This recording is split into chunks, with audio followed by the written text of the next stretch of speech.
Guys doing well? Yeah, I don't think Derek's here. There he is, Joe. Off. We're back away from his seat. But anyway, the Earth is flat and God still loves us. I hope so. Yeah. But it's good to see you, man. We do have the vote so far. Can anti-flat earthers do science? 57% say yes. 43% say no. Weird. I don't know if the Globies can really do science. I mean, look at Blitz, for instance. He does have a PhD, though, but he doesn't really know science, to be honest. I think they vary from the method on purpose so they can shoehorn their methodologies in. So. Yeah, exactly. Absurdity Viewer seems to be in the chat saying a lot of things, but too scared to come in. And now that he has the opportunity to come in, he decides, "Oh, we'll not interrupt your show any further. Cheers." Oh, shame. That's just the pure boldness. No, it's cowardice. I'm sorry. Well, that shows you how much confidence they have for their belief system, which is nothing. So you were saying, Jaren was saying to Shane, what are his words again? Anybody goes to the south and watches the sunset, those are the exact words. Sunset. I thought there was no sunset. Oh, yeah. Not in the south. I'll pull the clip up for you so you can play it. Yeah. Get it up. Then we can. It's rusted soul. She trimmed it out. So nice, I'm proud of the young lady. But it's good to see everybody in YouTube land. Please hit the like, smash the likes, and share the show, as Vicky says. Thank you very much. Appreciate you all. Appreciate everybody that does support the show. Tonight is going to be quite a long show, probably. Because hey, I'm home alone. So, huh? The clip's in the back chat if you want. Okay, I'll get it quickly. It's called Freudian Slip. Freudian Slip. Speaking Did of, you notice that's what yo, what's up, brother? How's it going, man? You good? Yes. Good to see you, man. Go make a coffee. It's a long time from here to Samuel, I promise you. Some of the names of those cities and the people are quite unique. Tell me about it. Old Testament names. All right. Okay, let's get it up. Share screen.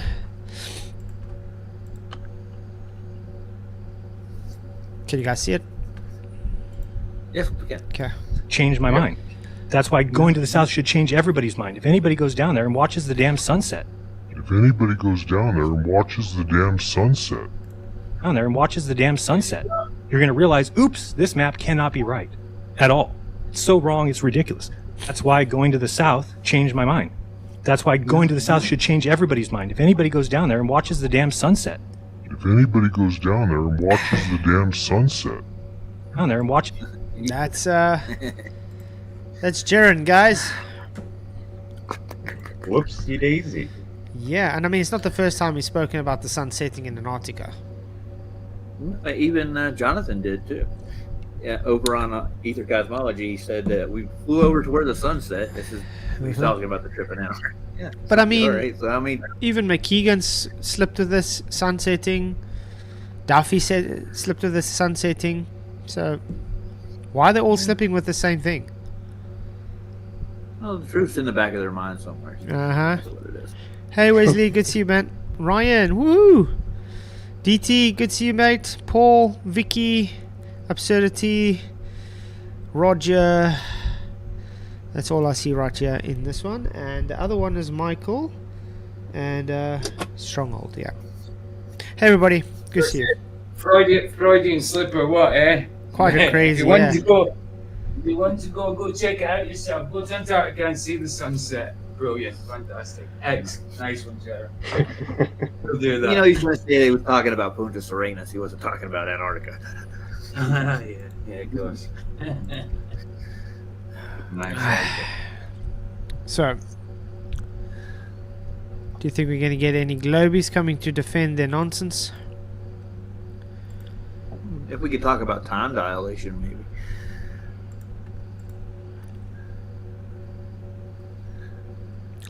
for some reason, the whole universe is a reference frame of some sort.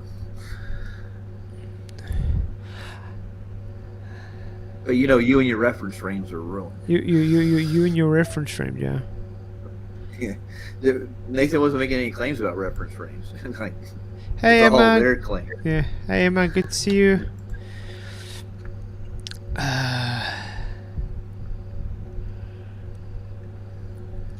I'll be Well, out. the absurdity guy's still in the chat, dude. You can come in. Yeah, he's making excuses not to come in there. Let me just turn my camera off until I thought I tried it on, but it was already off. But I said, let me turn it off while I do my thing. And with other Globers, like let's say Wesley, I mean, at least I can give him credit for actually trying to come in and defend what he believes. I agree. But then there's others where they just make comments and then don't ever actually try to defend it. Like, how long are you going to talk about something and around something before you actually stand up for it?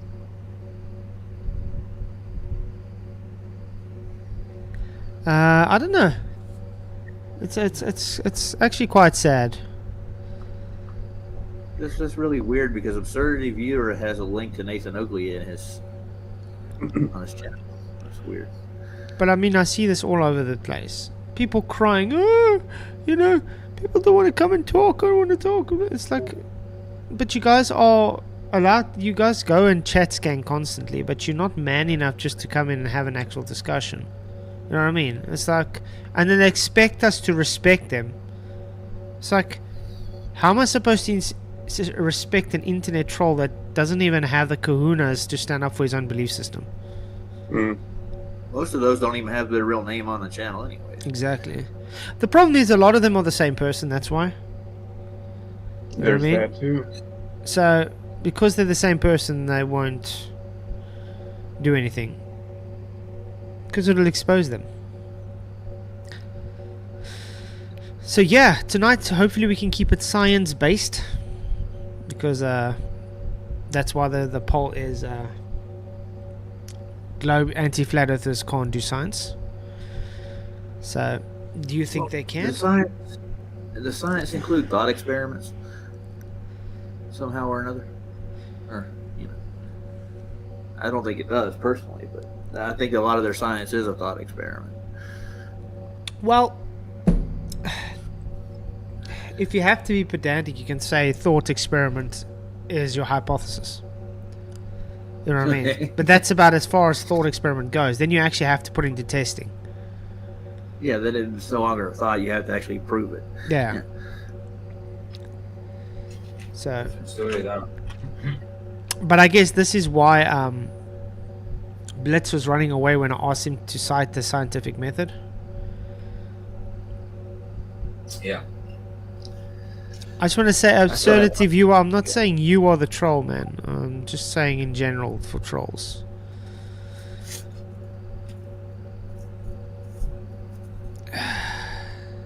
I'm afraid it's not you that decides you're a troll or not. It's other people. You decide to be a troll, but then, you know, to what degree, we don't know. Yeah, exactly. I'm joking. I'm joking. Oh, man. Ooh-wee. So what's going on in the Flat Earth news? I mean, I don't really watch some Flat Earth nonsense. Flat Earth, Well, what it's can I funny, say? I've- Content this much these days, so Yeah. don't really know what's going on. Let me type in Flat Earth and see if I can find anything. What's up, Thomas? Still, Yeah? so I was gonna say the horizon still doesn't curve. No, it doesn't. So that's new. That's new. Oh, they try to make it curve, though. I promise you, dude. They try every little straight. Yeah, they try squishing photos, dropping all that, you know. Using fisheye lenses. Using Sweet. math. Yeah, math does it every time, dude. That's a force in itself. something- Maths. God. I know YouTube is busy experiencing some errors right now, so I can't like change my filters to be able to see when, you know, to like put this week or whatever. Sucks. Gotta wait for that to I fix. just watched a little bit of you and your debate with him, and you got into the second and first law of thermodynamics, too, didn't you? Yes, we did. was What gonna are your say, thoughts Flats, on that next chat, though? Sorry? I was going to say, Flats, now on StreamYard, no, you do your streams horizontal and vertical. Yes. You get that choice on StreamYard now. You can do either or both. Oh, then you should do it that way as well, man. I might try it. I think you have Because you to got the sign up paid to do it. version. Because you have to have the paid version, obviously. Yeah, to do it. I've got the paid version. Yeah. Do. Yeah, I might give it a go. See what it's like. Well, I do see Mr. Blitz is still alive. You guys want to watch some of Jaren and Alan's discussion, maybe? Yeah, go for it. Because I mean that bit's funny. I mean, I did save it, but then I looked at it and it's how it was. I was going to do a stream on it, but if I usually when I do a video, I usually do the whole lot, and I looked at the 3 hours on it. Well, with this before you get started, Flats, there's a lot of he doesn't believe that he took those actual theodolite measurements. They're not real to a point. He wants to get the Globies to look at his outcome. Jeranism Because there's a lot. Do you have a link for me? One doesn't I can my get one my search from, bar doesn't seem to want to work quite well right now. Okay, I'll find one. Thanks, because I haven't watched the debate, so I don't have the link. I No, know I it's did. all. I saved it, but I just got rid of it. I removed it from my watch later list. I didn't even watch it, so I don't even know where it's at. Well, it's like this is the only way I hear about these guys is through the grapevine. Because I know I saw Jaren was on Josh Monday's podcast a few days ago, and I started watching. I haven't finished watching it yet though, but it was interesting some of the things that Jaren was saying that I think Josh Monday should have taken it up on, but he didn't. He just sat there letting him saying it, which I don't think was a really good thing to do. But It's 3 hours long, Flat, so I don't think you want to go through. no, we're not going going to go through everything. We just go through like some things, obviously.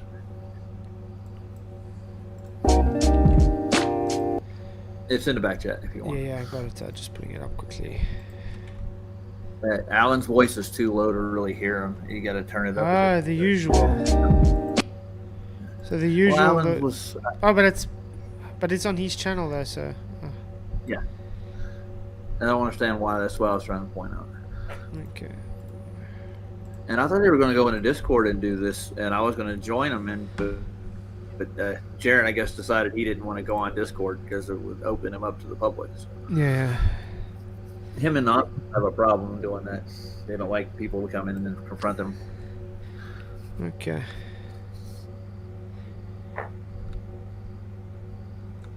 We're gonna get to where they start there. Right about here. Okay, it should be around here. Okay. YouTube channel is @space_audits. We don't need to watch that.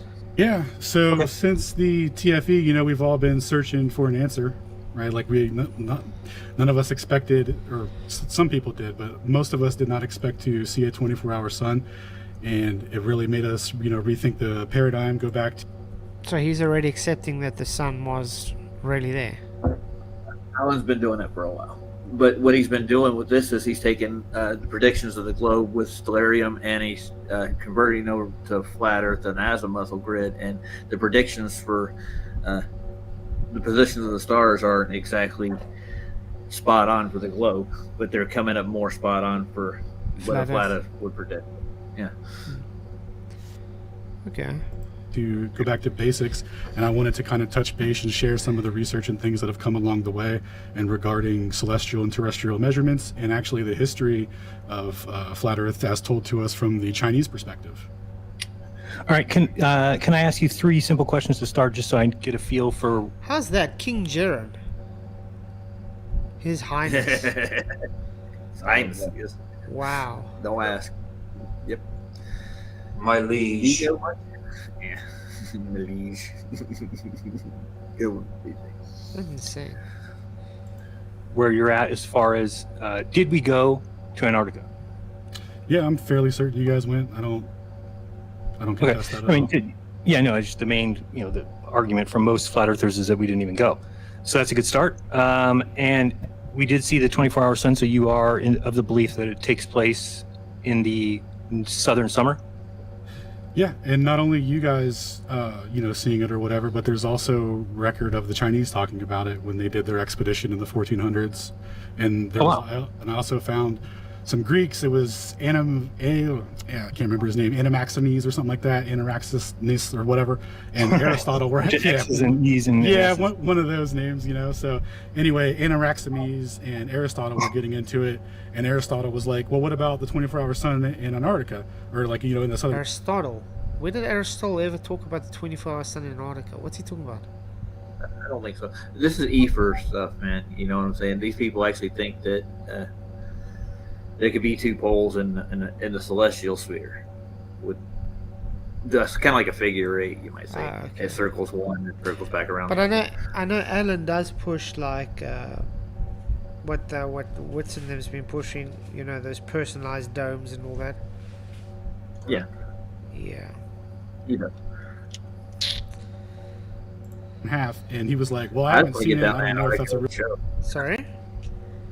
I just want to get down there and just show that they did mock that up to start with. Yeah. They absolutely have to have it on their globe because that's the way the model presents it. That's why they did what they did. I see Jaren's head's all down again as usual. Yeah. Why is Jaren not able to just look at a person when he talks to them? I just don't get it. It's like a school kid doing his schoolwork, like covering his book while he's trying to get somebody not to copy him. Or he's got a bad conscience that's bothering him. Whenever he talks to people, he knows that half the stuff he's punting out there is bull. Yeah, I think it's his conscience bothering him personally. Hey Justin, good to see you, mate. Yeah, guys, please hit the likes, share the show. Appreciate you all in. Thank you very much for coming. thing or not, but if it was, he basically invoked like terrestrial features that surround the Earth that would like block the sun at different times of year, kind of thing. That was his explanation for it, but he didn't seem to bother him too much. But yeah, the Chinese, which we'll get to in a bit, knew about it for sure. So first question was, did we go to Antarctica? You say yes. Is there a 24-hour sun? You say yes. Third question, do you believe that there's a South Pole that was 600 miles from where I was? Can we deduce that is in existence if we saw the... Well, Jaren, did you actually go see the South Pole that you're claiming? I don't think he did neither. No. And there is no magnetic South Pole, for one. We went through that on my show. Me and D-Man proved that the compass actually is its own pole. That's why it creates a north direction. So there's a magnet in a compass that causes that. Yeah, but what I find odd with Jaren claiming, like, do you believe there's a South Pole, which he didn't see himself? Exactly. Yeah, and here's the thing that Duffy probably gave him this lines to say, like, this is what you ask flat earthers, where's the South Pole at? Where's it at? Where, you remember those? Yeah, the straw mans, and that's why I use their own straw man on them. And I still, till this day, haven't had a rebuttal to it. Nope, you won't get one. Nope. Well, and if you notice, it's like they're still having to solicit for belief. Yep. Like, why are you soliciting for belief if you've proven it? Yeah. That's odd. You got to remember, science doesn't prove anything. Right?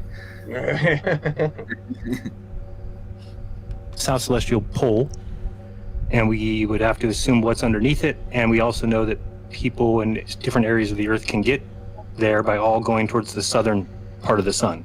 So do you believe that there is a South Pole?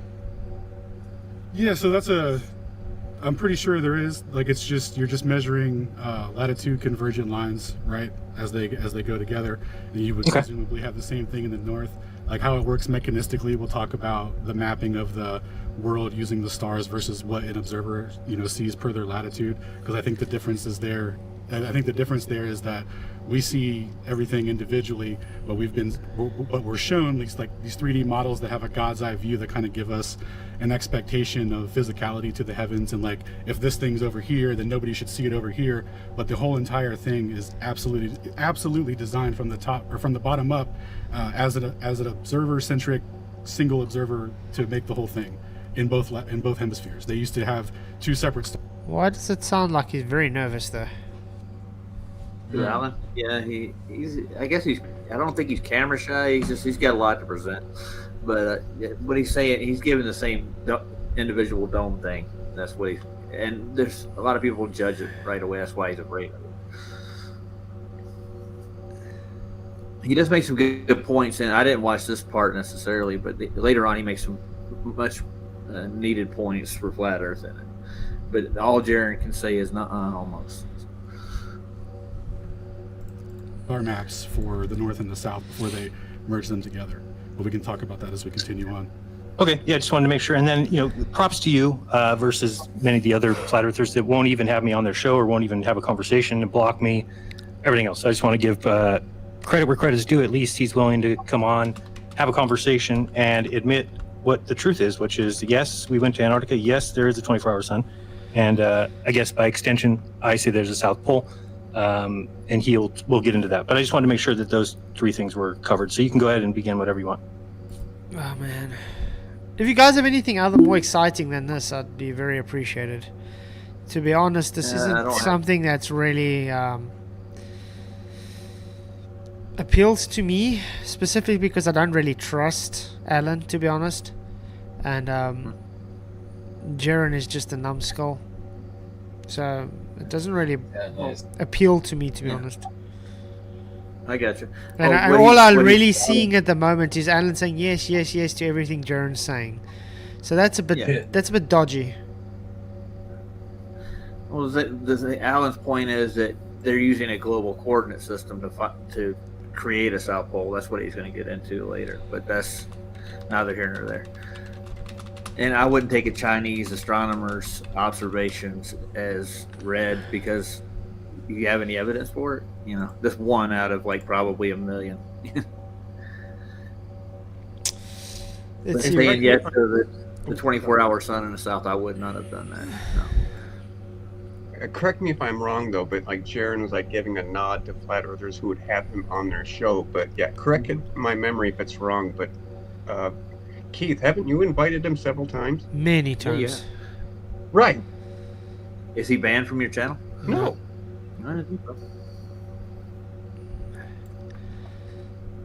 In fact, he's not going to come over though. In fact, today is Flat Earth Friday, so everybody's welcome. Odd. I still want them to prove a South Pole. They haven't, so I don't think they ever will.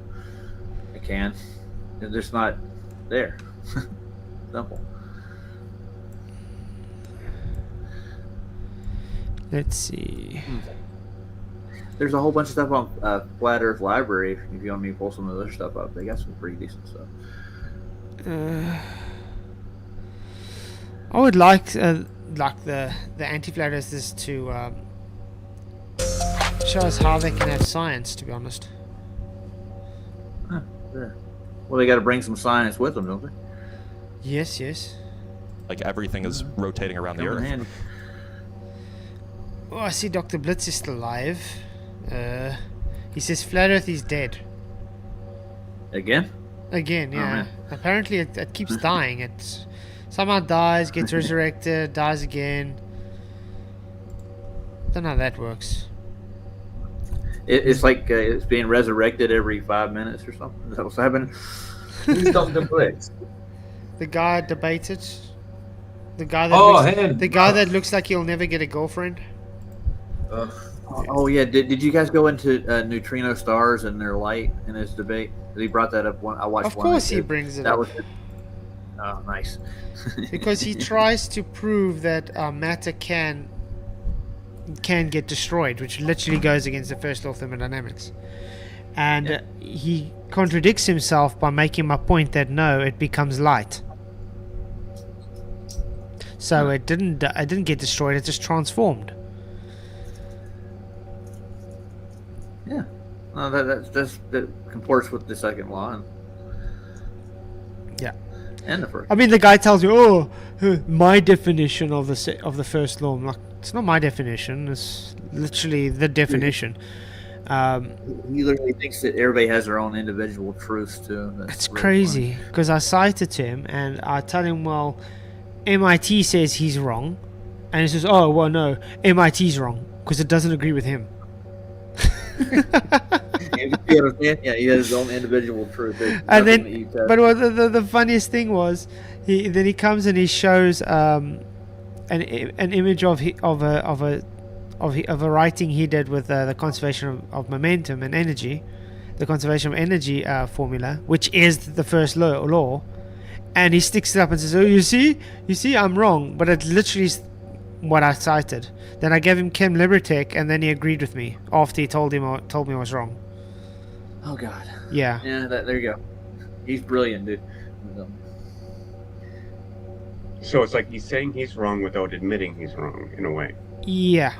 He did that a lot though. He tells me I'm wrong and then agrees with me after he tells me I'm wrong. Saab brought up a great point though about like where does gravity get its energy to form the force? It would dissipate over time. And supposedly gravity's been around since the Big Bang or the birth of the universe, as it would be, right? It's So self-sustaining. where does it? How? How? It's magic, man. Hey Chris, what's up, man? Whoa, hi together. Great to be Michael, here. Michael, you can cite your own work in a debate if you really want to, but then you have to have reference to back that up with another citation. That's why I brought Kim Libertech up for him, because it literally showed me to be correct. Let's actually bring that piece up. I think let's do that. I'm going to bring that piece of that debate up. What the funniest part was, wait, I'm going to bring another verse. The scripture part. Yeah. Telling me I don't know the Bible. Oh, I got a question. Who tested Foucault and like Newton when they did their so-called Hitler. in their theses? Nobody was in there reviewing their stuff. Nobody was checking them at all, were they? that's right. Just taken as read because of who they are.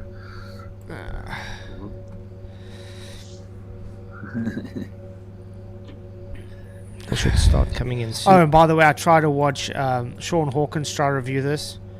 Wow, it's hard because he literally cannot focus on what's being discussed. And then he also just his whole rebuttal is swear and insult. That's normal. Yeah, Well, means it's at the not beginning of the horrible. end. Yeah. Okay.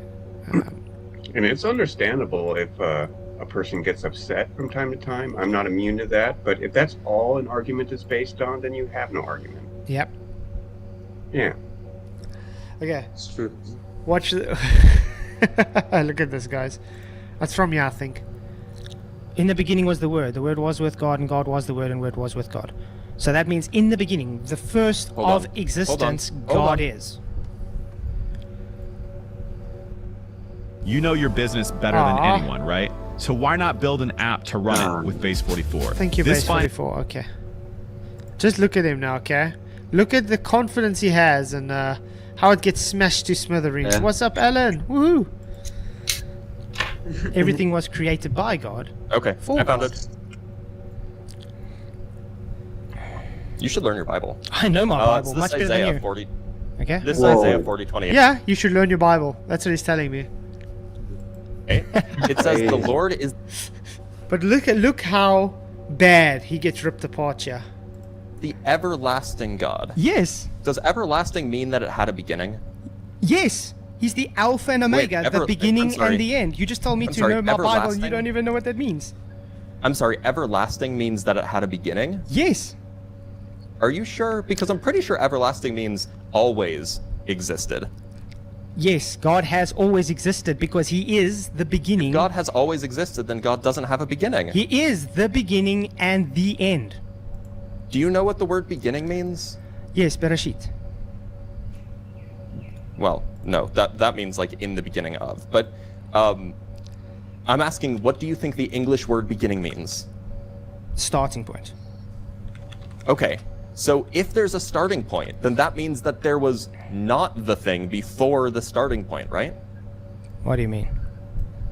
So if something is beginning, did it exist before the beginning? Again, there was nothing before God started. Before God was there. Okay, agreed. So in other that words, means that God you always believe existed. That there was a time when God didn't exist. So no. That there was a state No. of affairs where there was nothing. No, it doesn't. God is the So what beginning does it of mean? existence. So- In other words, okay. God is the beginning of existence. How long ago do you think God just want to point out, how hard is it to understand God is the beginning of existence? There's nothing before that. There is. For him, it's. Sorry, but for him, it's difficult, I see. He It is doesn't. difficult, yes. But I mean, literally, the beginning means the beginning, the start. You can't have a pre-start. You can't have a before start. So you're saying that God is at the beginning, and there was nothing before him, and there's nothing after him. Exactly. God He is the. He is. Nice, Roger. Yep. But yeah, it even gets worse for him though. began to exist? Whenever he existed, I have no idea. Okay, so are you telling me that God has an age? Yes, he would have an age because he's the beginning. So you think that God has an age? He would, because he is the beginning. But then again, age is just a man-made concept.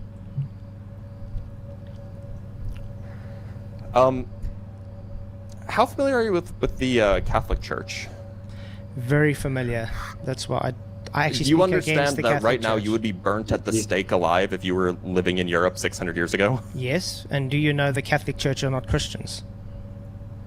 Well, I mean, that's up for debate. But the point is like every single Christian alive would disagree with you when you No, when it's you not said true. The that Bible agrees God with me. has an age.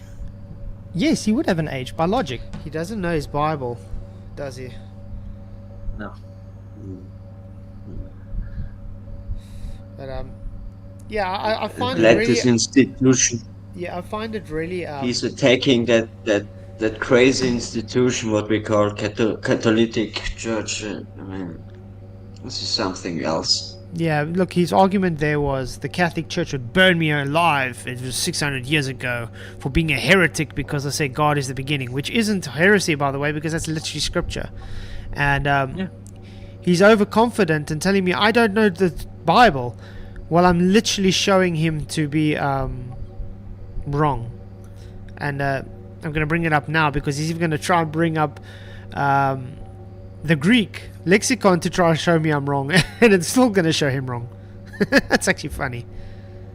Do all atheists think like they're smarter than any kind of creationist at all? It does seem that way. Have you not seen they have the overconfidence? I mean, look at that fake smile on his face. He's like, he's actually dying inside because he knows he's wrong. Yeah. But he has to you know, act for natural confidence science. for his audience. Yeah, in natural science. What platform is he on? He's on He's his got his own. own. He's his own. I was recording. He didn't know I was recording. Right. So when Yeah, he but what when he kicked me off at the end, he didn't realize that I was recording the whole thing. So he literally ran away while I was talking, and his audience thinks I left Right. Was it because on he YouTube muted then? me. Yeah, it was on YouTube. He muted me while I was literally trying to give my argument, and then made it as if I left. Oh, he pulled a McToon on you. Uh huh. But I recorded it. Weird, because I was doing this live on my channel. Okay, brother. But again, like Okay. I was telling you, age as well is just a man-made concept, though. Would you say that age is just a number? Yes, a reference to number. Okay. Okay. But if you would go to yeah, so- Revelations, Revelations 1 verse 8 quickly, please, for your audience. Sorry, why is this relevant? Revelations 1 verse 8. Okay. Also, do you know the name of the book? What is it called? Revelation 1 verse 8. Okay, yeah. Revelation 1 through 8. It's the I am the Alpha, I am the Omega bit. The beginning and the end. Well, I mean, It says there, the beginning and the end. no, it says the Alpha and the. See, you just told me I'm wrong, correct? Yes, he did. But he tells me I must learn the Bible. Yeah. He probably never really read it that much. He's got argument points he's got off a YouTube video or something about the Bible. should pick it up and read it. Mm-hmm. The Omega. And the Right. beginning But and don't the worry, end. he Doesn't say digs his own Revelation hole. 1 verse 8. Go to Revelation 1 verse 8. This is Revelation 1 verse 8. Oh, sorry, you can't see it. There we go. It doesn't say and the beginning and the end. It says I am the Alpha and the Omega. New International Version, please change it to KJV because it's the most accurate to the original manuscript. You know Thank you. Oh, no, it's not. Yes, That's it really is. bad for you. No. Actually, it is. This guy is really making it bad for him. But it's No, not. it's not. No, it's no. This is literally really bad. Dude. Also, here's the KJV version. Dude, when it also okay. doesn't say the begin. There, I'm the Oh, beginning and does the say- ending. It does say that. So you want to go look at the Greek? No way. Yeah, no way. Telling me I'm wrong, and it does say it. And then he's like, oh, you want to go look at the Greek? I'm like, oh, yes, please do. Please do. It is from the Greek. Do you want to go look Yes, at the please, Greek? please do. Okay. You're literally out of way of your league when it comes Revelation to Bible stuff, man. 1:8 Greek, and we can just translate it. Here's the Greek text. Mm-hmm. So, Bible Hub. This is just parallel Greek. So we have ego eimi to alpha kai no to or kai to o, which is omega. Arche kai telos lege kyrios. Beginning and end. Oh no. Okay, I will absolutely grant that it says that. Why doesn't the end? There we go. And that's Right, practically oh my the whole debate went with him. Telling me I'm wrong and then have to agree with me at the end of it. He's a scholar, dude. That's why he's got this. He chance. was very ill prepared for me, let's put it that way. Yeah, he was expecting another one of these twerpers to come on and then tell everybody that I got a theory about the universe and this is how it goes. You know, Uh-huh. make him look foolish. Well, he was like, "You're wrong, you're wrong, you're wrong," and then agrees that you're right, but he doesn't own his side of it. How he's wrong. Exactly. He just wants to brush right over it. Uh-huh. Ego, Hmm. dude. That's what it is. It's wrong. Remember, he's got a PhD, so he knows everything, guys. Yes, Yeah. DT, it was very recent. It was actually yesterday. To be honest, let me actually, I'll put the link in for everybody.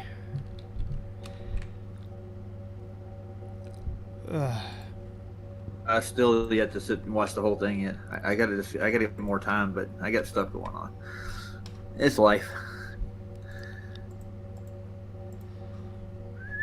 Long stream, so probably gonna at least be 4 hours.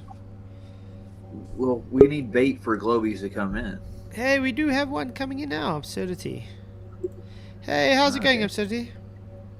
Pretty good, gentlemen. How are you? Good in yourself, Good. Welcome. Welcome. Can you hear me okay? Yeah. Glad you could join, man. Thank you. Enjoy your show. God bless you all. You too, yeah. Thanks for coming, man. Good too. So what's up? Suffering with a head cold right now, but if I sneeze or anything, I'll mute. No stress. Well, I hope you feel better soon then. And God bless you too. So, I take it you are a Glow believer. No, not at all.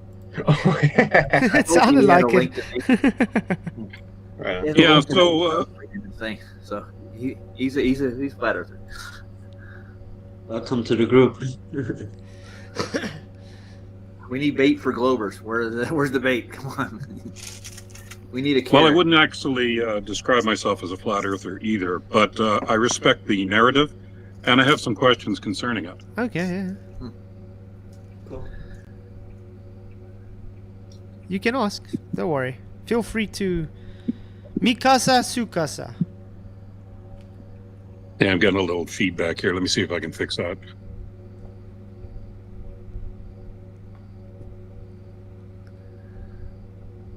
Hey Sandro, long time no see, man. Good to see you.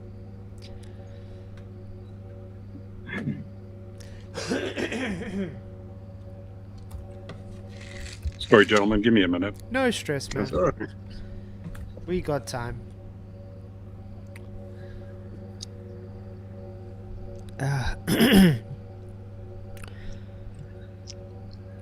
Have you guys been realizing the content coming out from Anti-Fluorescence of late is literally just insulting streams? Have you guys realized that?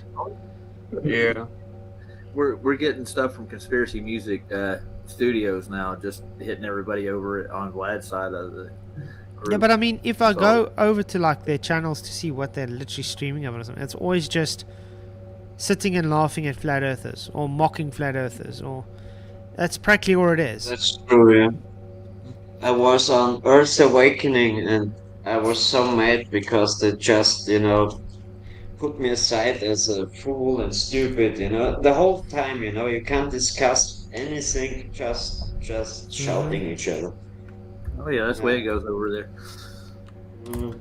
When you get into a scientific argument, one of them, you ask them to prove that their claims of gravity or any other pseudo force, it's a circle jerk for the most part. So.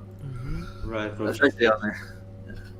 Exactly. I don't waste my time with it anymore. I did it for a while. Discord and even from a flat Earth side, that's why I like to not resort to mocking. Because it's like, I mean, if a side is right, then you actually have to be right. Not just in word, but in deed. Yeah. Consensus is on their side, so they think that because all the peer-reviewed papers and all the pseudo experiments that they've done aren't really scientific experiments; they're validated through just consensus, and they think because everybody agrees with them, it's right. So. It's a belief-based consensus. It is. Yeah. And there's nothing scientific behind it. It's a pseudoscience backed belief. Yeah, well, the thing is, they don't even have the observation part for their science. You know what I mean? They have literally the very nothing. first part of the scientific method they don't have, right? Yeah. Or when they do have observation, that's all they do because they can't experiment on that observation. Then it also just becomes observational, quote unquote, sciences, which isn't science either. It's also pseudoscience. That's where the belief comes in. They believe in gravity because, and it's just because. Yeah. Science is not a just because I think it is subject.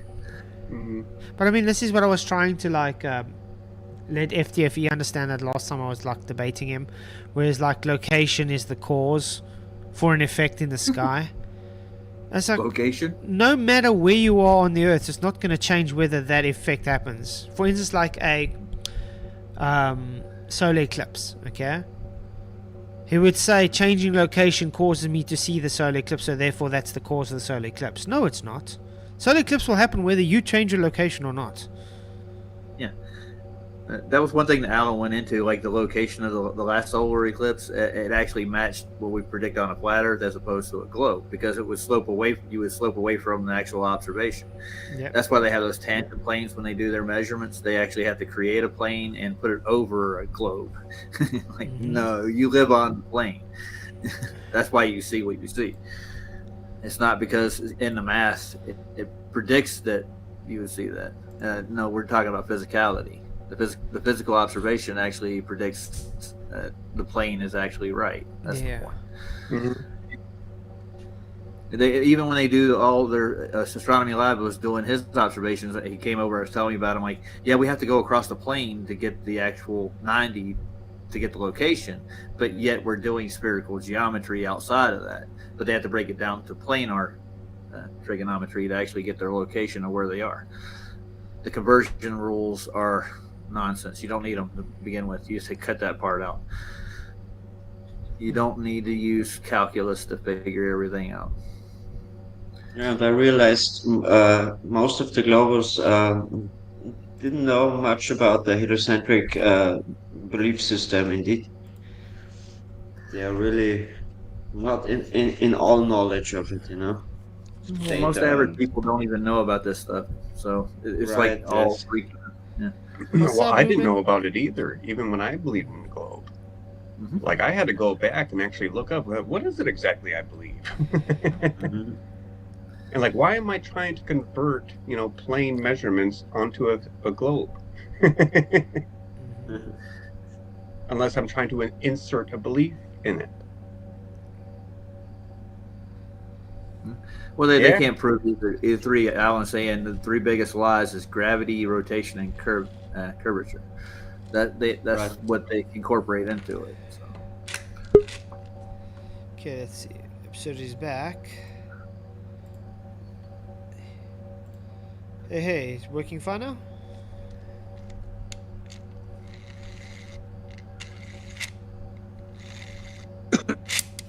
Sorry about that. Yeah, you sound fine. You still get feedback? No, I think I fixed it. Good. The statement, the comment, the Earth is measured flat. Yeah. This is dependent upon flat water sitting on the surface of the Earth, is it not? Not just It depends what context you're taking it. If it's based on the understanding that water at rest finds level, then yes. So There are flat other water things- is dependent upon this narrative, is that correct? Yeah, both. Goes both No, ways. it's not really a narrative. That's just Yeah. basic physics. And there's plenty of abyssal plains and great plains that would actually require spherical, I guess, tolerances to actually prove a globe, which we have measurements well beyond what the globe is. So, yeah, so the Earth is measured flat. Yeah, if Yeah, you but want those to know. tolerances are based on optical restraints, though, which can be explained through optical phenomena, which means it's flat. You know what I mean? It's not physical. Yeah, it's Yes. what they're observing. Yeah. But measuring it, yeah, different. For instance, let's take the curve. The calculations they want to use, like 1.22 times the square root of the observer's height in feet. That's just based on the diffraction limit. But the globe takes it as physicality, you understand? Yes. But the diffraction limit's an optical phenomena. So that's practically how they get. Right. Yeah. But on the oblate spheroid, now I want to avoid using the word model, of course. And when I say FE narrative, I'm not sure exactly what it is. It's not a belief. You know that the Earth is flat. So how do you describe the FE narrative by not using narrative? What? Well, we still don't know what FE is in now totality. Of the world. That's all. So in the oblate spheroid model, the 122 miles per Yeah, it's an average, yeah. yes, that's an average. You wouldn't actually see the curving of it, since the oblate spheroid itself is not a perfect sphere. You'd have to have only averages. So to turn the oblate spheroid into a proper perfect sphere for measuring, you would have to use this average. You wouldn't actually experience it, although maybe in some rare cases you would. It would be exact. Well, But you would think that something like, yes, go well, ahead. that's where the geometric horizon's supposed to start. So that's where they would claim that the physical curve actually starts. But as you know, even in the globe model, you don't ever see the geometric horizon. You only see the optical horizon. So that's Correct. we also need refraction, which is terrestrial based, which Right, requires the radius value. I understand that. Yeah. I think the refraction is irrelevant because all water is flat, and At therefore rest, yeah. refraction. Yeah. So I think the Globers have it wrong that the water is literally bending. It's not that. It's the mean sea level, the average, that is bending based on their model. Yeah, because it's the mean sea level is based on that average of middle between high and low tide. So Correct. yes. Yes. Well said. So when So they, therefore, I think that they're. Sorry. No, go ahead. Go ahead. It's fine. I think that most Globers actually think that the water is bending around their sphere, when in fact it's the mean sea level that is bending in a non-real way. I know that sounds kind of odd, but they are actually literally saying that water is bending, and I think that's their mistake. It doesn't bend. You prove that. FE proves that all the time. Exactly. Well, that was So one what of I'm the saying is that water is resting on the surface of Earth. The shape of the Earth is not dependent on the water resting on it, or the air resting on it for whatever reason. The shape of the Earth is the shape of the Earth. So if you're measuring the water, it's good for navigation. But I don't know that you can say that because the water is flat on the surface, that the Earth is flat. You see that the flat Earth is just based upon the physics that shows level, and because we use level for everything and it's measured level, that's why it says it's measured flat. Obviously, flat is just a colloquial term given to give the condition, because obviously you agree we have topography.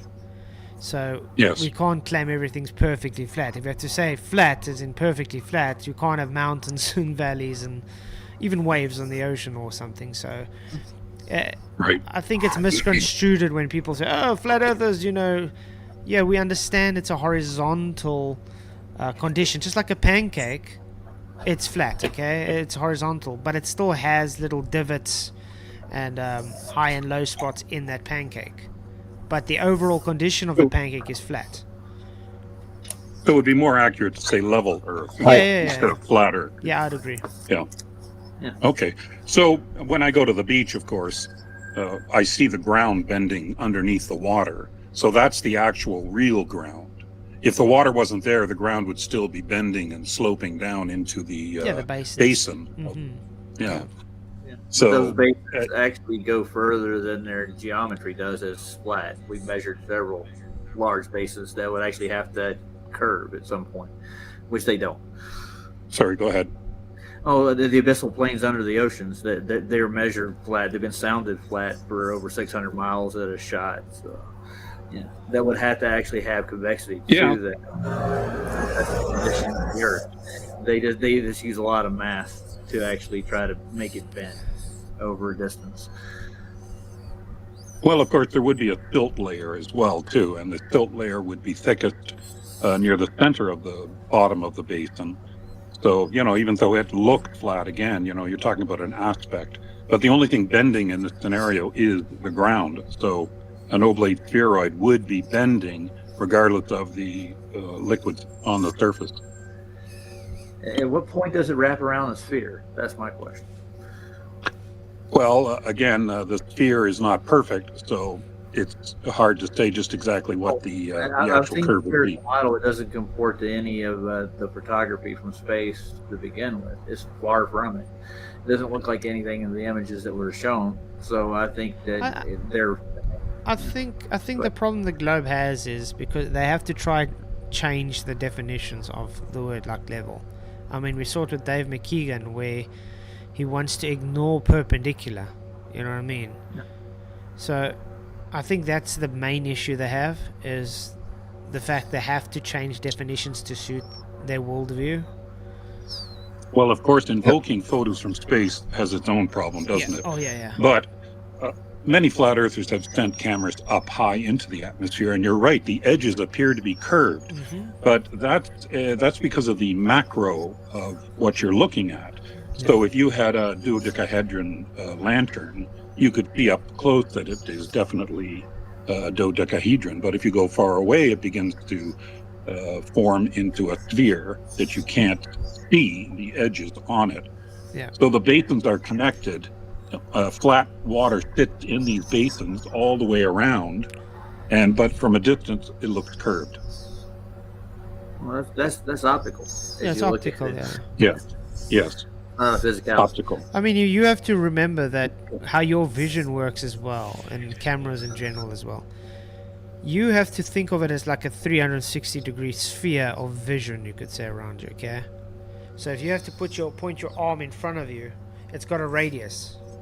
Now that radius is the same all around, but in front of you, 90 degrees in front of you, it's, how can I put it? Because you have like a cone of vision, it's going to be more visually apparent than compared to the right and left of you, because it's following that circle, that radius. If you look at something very far, which would be, for instance, a flat line, it would seem to have an optical curve to it, because it's just following that cone of vision. Should it? Yes. Hey, Trezor Kilani, good to see you. Yeah. Hi. So I was listening to what you said previously on the part that the people need to change the perpendicularity part. Yes. I don't really get what you mean. What do you refer to? Because from my view, perpendicular is any 90 degrees line that you put on a tangent in regards to the, let's say, water level, right? Okay. So and at any point you trace a tangent that goes left and right, and then the perpendicular part would be 90 degrees from that line, which changes if you do it, let's say, in Brazil's shoreline, and then again changes the direction of the perpendicular line in the northern hemisphere, let's say. Well, Right, So you're pre-assuming what's you're the change again. that Okay. you refer to? Well, the thing is, it says, do you know the definition of level requires perpendicular to all plumb lines? So not just one plumb, and on a sphere, Right. you have separate plumb lines, so you can't have the same perpendicular. One of, let's say, my proofs, not mine, but yeah. But if you do this in Brazil and in North America, for example, right, you would get two different directions, which is, I would say, unexplained in a flat-like view. So what's your center point? Where's your reference? My reference is the tangent that you trace. Well, what And tangent? you need to trace Yeah, a that's tangent based on the level. Let's assume water level is shoreline of the biggest shorelines, right? The ocean shoreline. Okay. Right? That's the water level which is equal at any level, at any point around the Earth. Right? At the Earth that we know. Right? And if you trace a tangent from standing in Brazil, that tangent, regardless of the direction, will reach into outer space. And from that tangent, you put a 90 degrees that will orient, let's say, I don't know, towards the moon. I don't know. And then you do the same thing with the same tangent. You take the tangent and put it on the North American shoreline, and you put a 90 degrees line. It will no longer point towards the moon. Do you feel what I mean? Yeah, but you're already begging the question of putting a tangent. So you've already pre-assumed you have a sphere to make that tangent. Not quite. Not quite, because I'm putting the tangent in the same position, so the same orientation of the tangent. I'm not taking a wait. Sorry, first of all, sorry for my English. No It's stress, not my man. You're main doing fine. Don't worry.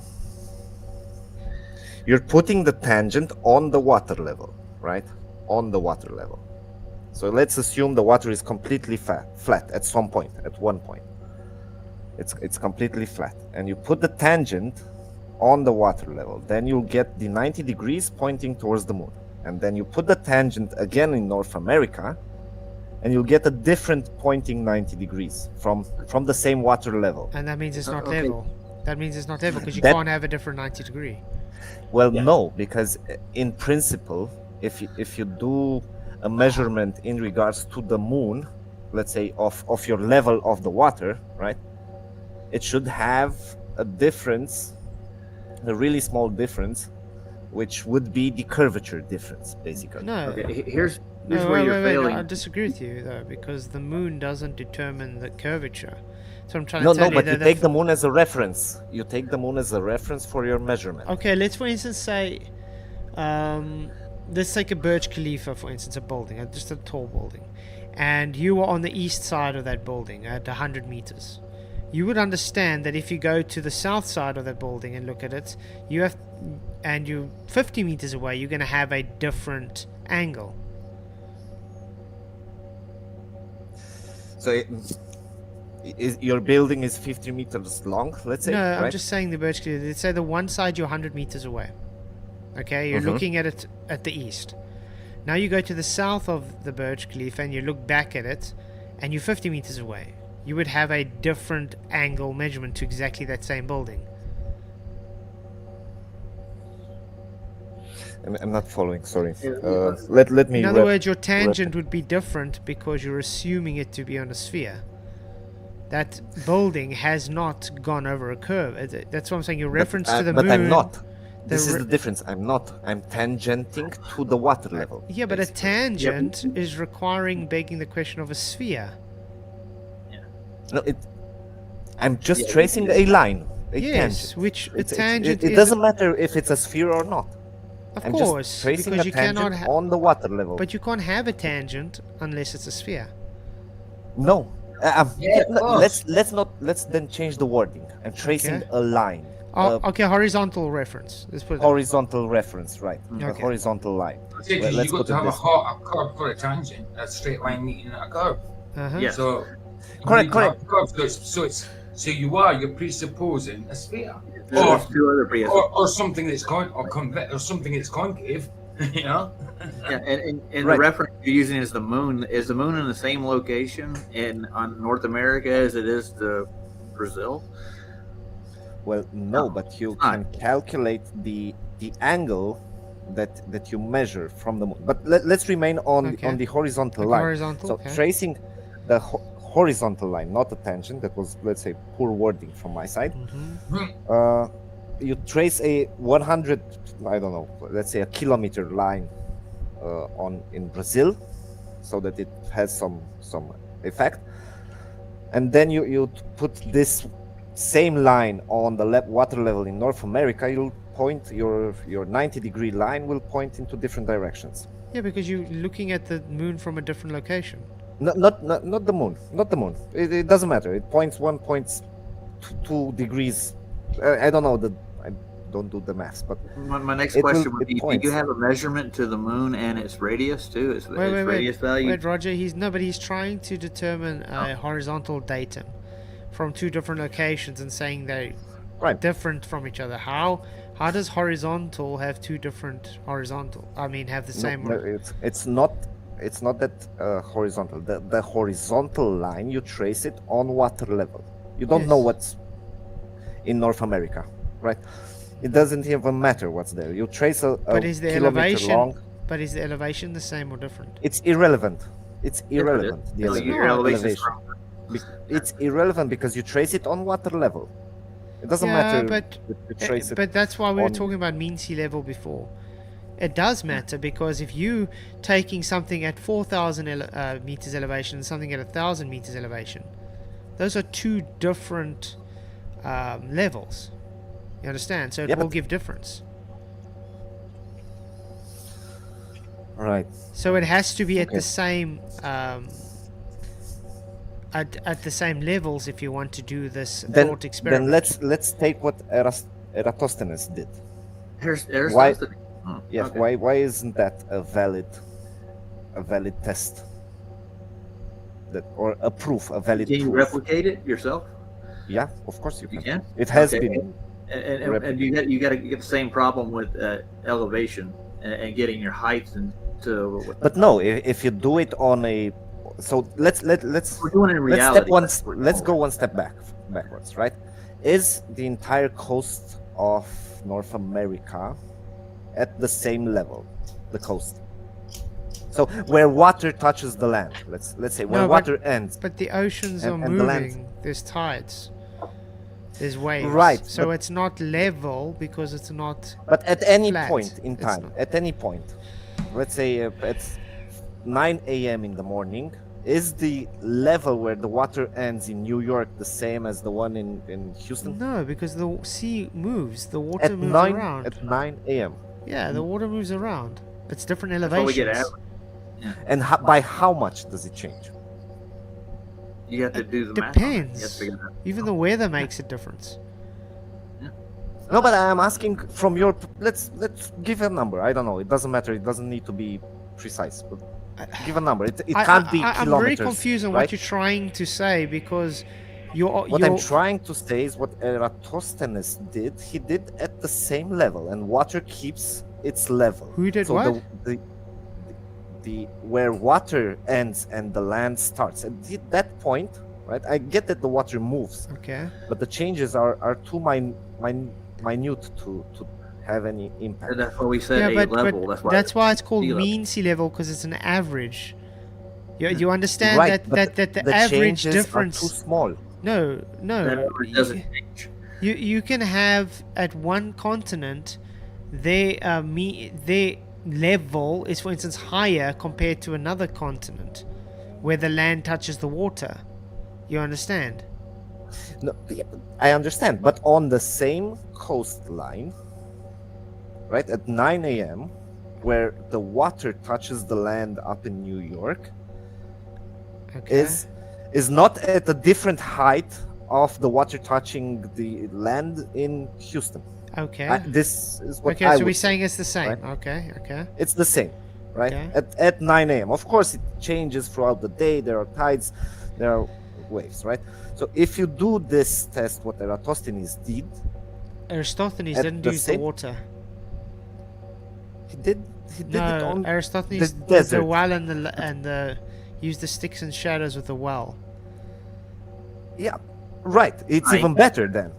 Then it's even better. Not really, no, because the topography changes over distance. Correct, but the distance that the measurement that you get is It's a linear It's- distance, yes, very linear. It's a distance. It doesn't change topography, dude. Topography will actually affect shadows. The But height I of where just- you I are. still don't- It- I'm still trying to- topography does not affect shadows. Why would you say I'm that? still My trying to shadow figure- is the same at No. it would have the same angle at You're making a pre-assumption that the sun is a fixed location 93 It is. million miles away. No, it's not. But- It's not even proven. But I'm still waiting to see how this ties in with perpendicular to all plumb lines. No, don't drop the perpendicular part. No, but Drop that's it. what the argument Uh, was from the beginning. that's what I started Because remember with- we with the started with perpendicular. you guys have to change the definition of level, and that's exactly my point. You have to now change the definition of level, because Aristophanes literally has to go on the presupposition of using a radius for his because he uses a tangent. Yep. But he used the radius because he got different measures. Which is a presupposition. Well, It's a begging the question. He got That's not different true. measures. Yeah. That's why he used the radius, and that's why he managed to figure out that it's round, because he saw the difference in angles and in length and in angles, right? Do you know Did you he get the take his, same effect elevation? with a local sun that's just closer on a flat Earth? Yeah. What local sun are you talking? If Yeah, the we were sun was talking about- if the sun was smaller and closer, Sun you is get not exactly so the far same away. angles. This is going to be a circular But argument. the sun is not closer. Yeah, The yes, sun is sure, right, dude. Uh-huh. we How do you know? indeed we are changing throughout the year, our distance towards the sun. Presupposing that the Earth is already a ball, you're presupposing that the sun is 93 million miles 93 million away, miles away. where you can get the exact same angle measurements from a local sun that's much closer on a flat Earth. Right. Well, no, And that comes from what? And Guess how the we size. start- you would that get comes- so big of a difference, I would say. No, you get exactly the same angle measurements. With And where did the people, sun's distance come from? When did the sun's distance come from? Estimating Venus's size, was it? yes, Mm. Venus So all is- a guess. yeah, because they presuppose that Venus is the same radius as Earth. Yeah. They take the Exactly. distances from that, and then they use the presupposition based on that. Yeah, but this is And let's how many call it times has new that age, changed right? over So the years? What let's- how many months? Yeah, and it's Go still got ahead. the same readings. Yeah, you can make the math work with any distant sun. I doubt it. You can I make a doubt different size sphere. So to I've begin with. seen tries in making this work with the local sun or whatever, but I doubt it. And You what doubt I've it? seen, at least, There's actual it's not that I demonstrations. doubt it. I'm not. There's actual But demonstrations what- showing you can do this. Yeah, but the same are with, let's say, with ships and also flat Over earthers horizon. that. Yeah, there you go. No, but also flat earthers that went on with their own boat and Sure. disproved themselves. Let's say. How do they disprove what they do again? Well, they disappeared, and the telescope on the edge did not catch them. These are And flat they- earthers. Wait. Are You're you talking talking about behind the curve? Yeah. That Yeah. was false. It Yeah, was that already can't be- shown fake. Can I? Well, Do you know the Yeah. horizon? It's Do you know the horizon was further than that flag? And they showed the guy dipping the flag in the water. By the way. Okay, so this was fake. Then the one with the laser on the airplane was also fake. The 15 degrees per hour change. Laser Oh, on the God. airplane? The airplane is fake. lasers on airplanes. The one who had No, the from gyroscope. the helicopter, he You're means. talking about Bob Nodell? Yeah, that was. I don't know. There was some guy. That who was was, on the, that was on the stage. You- That was on the. Wait. That was on behind the With, curve. with his fog, his fog ring laser gyroscope, which he never showed. Exactly. Wasn't showed. Just spoken about. thought He We never rewatched that a few months ago, saw didn't we, the Roger? video of, Yeah, we did. him, but nevertheless. So, nevertheless, that any of I this will- stuff you're bringing up is all a farce to begin with. So, I mean, give us some actual proof. Okay. Okay. Yeah, but can we get Then to the why actual? let's. But yeah, sorry, can we let's get back put to it the this way. actual argument when you came in, telling me you don't need to Right. change the definition for level, which you're literally showing you have to.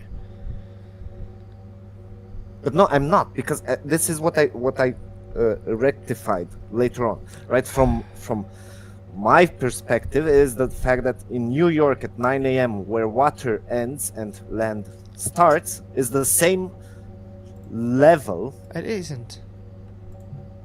as Yeah, because it's a in flat Houston. Earth, but it's not a globe. We're saying according to globe, you have to change the definition, because if you go here, where is it? There. A line or surface that cuts perpendicularly all plumb lines that it meets. Okay? And that means it will What's a everywhere plumb line? coincide with the surface of still water, which is a plane. So that's horizontal. So if you have on your globe, you would understand you can't have the same vertical in New York and wherever else you want on the globe, correct? Right, but you would get an angled. There will be an angle between the two horizontals. Yeah, but The two verticals. But that's what I'm saying. It has to be 90 Which you degrees to be can't get. perpendicular. Right. So It has to be 90 degrees to be perpendicular. exactly, and they don't have the same 90. They don't share the same 90. How can they not share the same 90 on a flat Earth? No, I'm talking about a globe. The globe has to change this definition. Yeah, correct. And but no, this is the idea. This would prove a globe, right? The fact No. that they're 90 degrees, they would be at an angle between each other, the vertical lines, that would prove the globe. If they would be parallel, that would prove the Earth is flat. What? Right? They are all verticals are parallel, dude. Yeah. Across the plane, you need To be surface level. vertical. What the hell are you talking about? They all have to be 90 on a sphere. They wouldn't be. What? It's like you see. It's like you agree. No, we can see one too aspect far. and We they can't disagree find the afterwards. curve.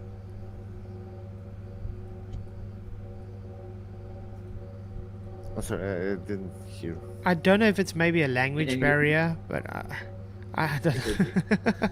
But I appreciate you still, man. I just don't think you understand what you're trying to say. Maybe I do, but as you said, the language barriers blocks me in between. Right. But then, what I don't get is how does the flat Earth explain not seeing the North Star from the southern hemisphere? Distance. It's just too far. Yes. Just too far. Just too far, meaning Yeah. 3,000 miles Light too attenuates. far. Well, Yeah, if the you light know, attenuates. I mean, if you know anything about perspective, you'll understand that there's convergence zones. So the further with distance, everything above your eye line converges to that convergence, which is eye line, and everything below converges upwards. So the North Star, it's just going to be too far away eventually that it will just converge into the horizon. So 3 million, let's not 3,000 is even too much. From two people at a distance of 2,000 miles, one in the northern hemisphere and the other one in the southern hemisphere, this distance of 2,000 miles is sufficient to block the southern hemisphere's view. Yeah. Yeah, it converges North to Star. the horizon. We can demonstrate this with drones over short distances, dude. Anything. I mean, But you we can can just- bypass this with a telescope. but remember, you got things called the diffraction limit. So the thing that's got the biggest maxima is going to always be in view longer than something that's got the smallest maxima. So the ground Right. takes up more field of view when you're looking further up. So that's why you see the ground much more prominent than you would that little light in the sky that's much smaller and further away. Correct, but you have a telescope, and we have the telescope is specifically doing this. It's pointing specifically to a point, Yeah. right? It's ignoring the ground, basically, in the end. So I get that you don't see it with the human eye, right? We have flaws in our eyes, but once you get a telescope, in principle, it should be at least a small speck, but you don't catch it. You can at all. still. Well, I've seen some things of people looking at the North Star at Malaysia. Yeah. So and some people have done it in Australia too. Certain times of the year, you can actually catch a glimpse of Polaris. Refraction, man, refraction. It's bending it over that curve. Yeah. See. Okay, then how does the flat Earth explain the different rotation of the stars? It's just simply based on the movement and the location. So if you had to understand, like, we believe in a firmament, and the stars would be moving in that firmament. So let's say they move in a specific direction. Okay, let's say from east to west. We live in a three-dimensional world. So if you're looking north and you're at the center point of that movement, it's going to seem to curve away from you southwards, northwards. And if you turn around, where is north? Let's put it this way: where is north on a flat Earth? The center. Middle. The center. Well, that's how they place it on because north is based on magnetic north. So the Earth is you mentioned earlier a pancake-ish style. No, I was just giving a. Where's this? What is the center? Where's the center position? Well, center point. We go a circumference around the radius, or what do you call radius? Yeah, where you would see our reference. Yeah, our reference for center right now is magnetic north. Yeah. And you go circular out. The actual north that is the same for me. Let's say. Yeah, it's magnetic north. Yeah. Okay, and in your view there are edges, right? It circles around itself or something. Look, I would say we live in what you would exclaim as the circle of the Earth.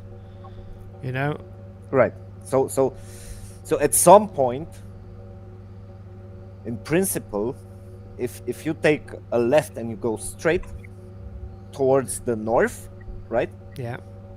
You'll reach the center. Okay, let's say you reach the north. If you then continue straight, okay. What do you get? Away from north. Is it you get away you from go north, south. and do you end up south? And south, where's south? Wherever it's just opposite from north. Away from north. Anywhere away from north. Okay, so south is encompassing the whole pancake. No, south is just opposite to the north, to north magnetic. But north is the center. According to the reference, yeah. Yeah. So north is the center, and south is everything else around, except north. Well, let's put it this way. I am trying to build a picture. Yeah. Let me try and explain in another way. It's very simple. Let's say you a magnet has a south and a north pole. You'd agree with that? Mm-hmm. Yeah. They're always opposite to one another. Correct. So if you're pointed at the north pole of that magnetic... But where are you on that magnet? Let's say you stand on top of the magnet. You got a big bar magnet, you're standing on top of it. Now you're at the edge of the magnet, which is the north. Everything away from it would be south. Yeah, right. That's why I said in your worldview, south encompasses the whole circumference. Or? South doesn't actually exist. South doesn't actually exist. It's just away from north. Yeah, but okay. But just as an idea, outside of the north. Yeah. Right. So if I go north now, and I reach north, and then I pass it and go straight, where do I end up? South again, because north would be your center, as you said. South again. So is it a? Can I share? Do we need to get a whiteboard out? Can I share? Yeah, you can share. Yeah. Share screen. I really do enjoy this conversation, by the way. Appreciate it. Mm-hmm. So much better than Luke. Tab, Opera tab. Application paint here. Manager, Sogs, yeah, just seeing your title is the stuff. It's an Islam thing, yeah. Snowman's banned in Islam, yeah. Oval. This is oval. Where's circle? So is it a circle? Can I draw a circle? Is it correct if I draw a circle? Yeah. Go ahead. Oh, where's I haven't used this in. It doesn't matter. I have an oval. Yeah, right. Let's say like this, right? Okay. And I put a point which is north, and in your view is here. In the middle, okay? Yeah, that would be in north. the middle. Okay. This is north. Yeah. Right? So I go from here. South. The line from south. This is south. Going north, right? okay. This, all of this is south. Yes. Right. If you're walking away from north, yeah. And now I reach north. And if I'm walking away from north, you're going south again, yeah. I'm going south. And can I end up?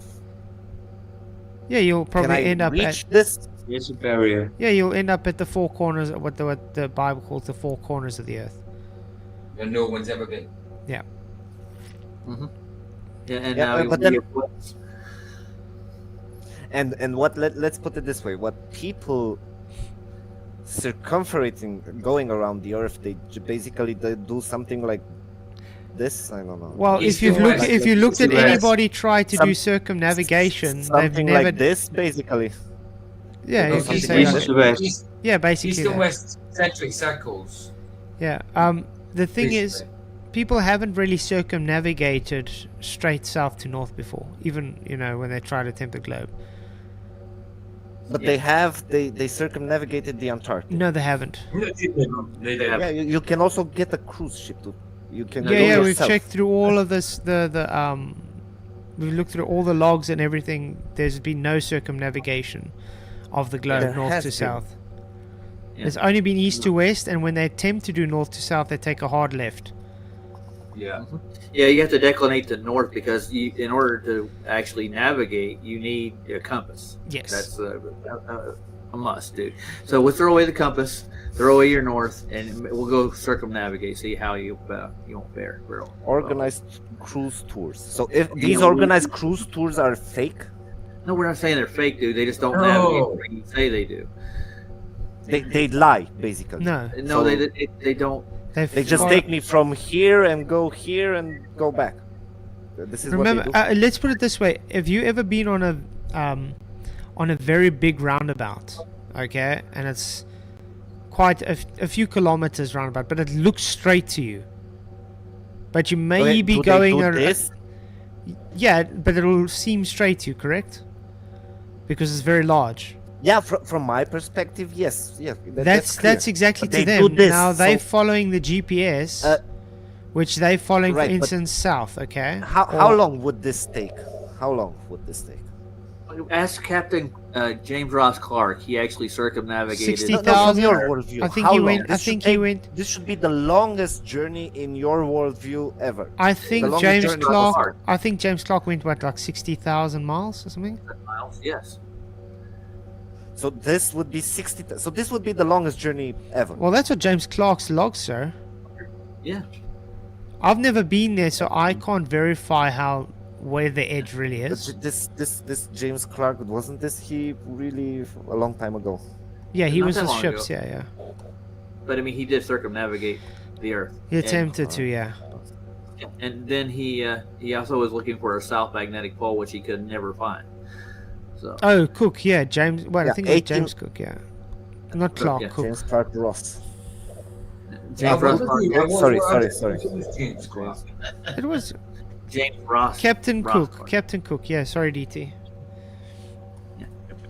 But anyway, the point I'm making is, we've never been to the edge, so we can't say. 1762. At the end, this is 1762. Yeah, at the end of but at the end of the day, just like you would have to make your assumption for your globe on something, we would have to make an assumption it's this way as well. I can't, out of all honesty, say, okay, how far it is. I can't tell you how much circumference it has to be there, because I've never been there. Yeah, but I can. There's no verification of that. So I can tell you how long it would take for a ship to circumference to do the circle of Antarctic. Okay, how I much can. knots? How much knots is the ship going? I don't know, but I can do the calculation. So if you tell me that these things are 60,000 miles, the full part, that's No, I'm fine, not saying it is. I'm but just this saying would that's how mean far that he it- went. That's how far yeah. he went. It Yeah, doesn't on his matter. logs, then. on his logs, yeah. But if I go and take a cruise to go around the Antarctic, and they would take 1 week or whatever, right? Okay. This won't be done in 1 week, because otherwise, every other distance that takes here 2 weeks or whatever, that's what? That's We fake? verify these cruises where they go. They don't make a full circumnavigation when they do it. They only go down past South Africa, South America, Through Cape Town, and then yeah. So this is full thing Meander. done. They're not doing it on. But I mean, you've obviously been trying to talk about the Vikindi Antarctic race, correct? No, I don't know what that means. What happens is they try and race around Antarctica with sailboats. Ah, okay. And there's an actual flat earther that used to do the Vikindi race quite a few times. And he would explain to you how they would take their route, and it would be based on changing due to what did you say earlier? The words, Roger. The declination, magnetic declination. And that's- that's why one of the reasons why he became a flat earther is because he did that race. Yeah, because of that race, exactly. So this race is fake. No, it's a real race. You get No, actual the- people. not fake. But then, what do the people experience, or what do they do? What do they? The think they belief do? is they're going around Antarctica as a continent. So this implies that somebody is messing with their GPS system, No, or no, not somebody, but not from the saying that. beginning, the GPS system is flawed. No, not saying that. Then how are they not going around? I'm just trying to say, not everything is as it seems.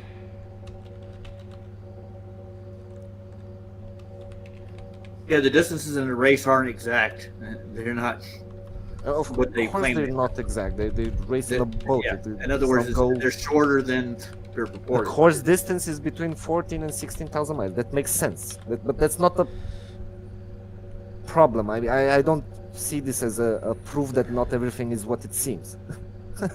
You know what I mean? I mean, we have technology and GPS and everything, which, technology. of course, we don't know how it works and stuff and satellites, whatever, but they make sense in the end. If they wouldn't make If sense, they're and for the globe. this means that all these participants here are not misrepresented. They are No, they're misleading. More south misleading. you are, They're the misleading, harder right? it's to navigate.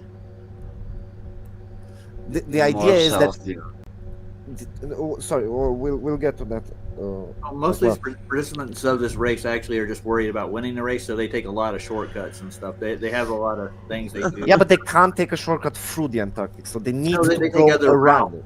No, they don't always go around Antarctica. That's what we're trying to say. They don't fully go around Antarctica. The But I race- can- They I would they say go you New could Zealand way. Follow them. They go New Zealand way and back. You understand? I'm Let's trying to see. see if I can quickly. not blowing smoke up your butt, I promise. Where is it? Do you have a Great link? pictures, man. I love it. Do you guys have a link So this is, to that guy that? Sync that let's say here, right? They go from New Zealand and Tasmania here, right? You can't see. Oh, sorry. Can you see? You can't. what? You still got the same. Let me do a snip. You'll have to No, change. no, I know. I'm on the browser and it. You need to change the tab. Yeah, Share I know what's happening. 1 second. Snipping tool. Should I go to Taboo's channel? Do they have that over there? Wes? Copy. Yeah, I'm trying to and find the edit link. here. So this picture, right? This picture Yeah. where they start from Tasmania. So this picture, well, let's assume this is the race, or plus minus, right? They go from here, they go through this, whatever, and it changes, it varies to 1,000 miles, right? And they return back. Is this not what they actually do? This is what you claim, basically. Well, that's what it This shows. is not what they actually do. That's what it's showing on your. If you have That's to, what it's if you have to showing. wrap around a globe, yeah. But what that guy, If what I'm trying to explain to you okay. is that flat earther that did that race, he shows the path, and he shows you how it takes the path on the flat Earth, and it matches to what he says. You understand? Yeah, the distances and everything. Yeah, it's just like I'm just up, trying to down, find, back. that video, because like I said, I've never been to Yeah, Antarctica, so I and can't. then let's put it this way. What is their GPS showing them? Is it so it's been tampered with, but not No. specifically theirs, but No, let's no say one's- all GPS.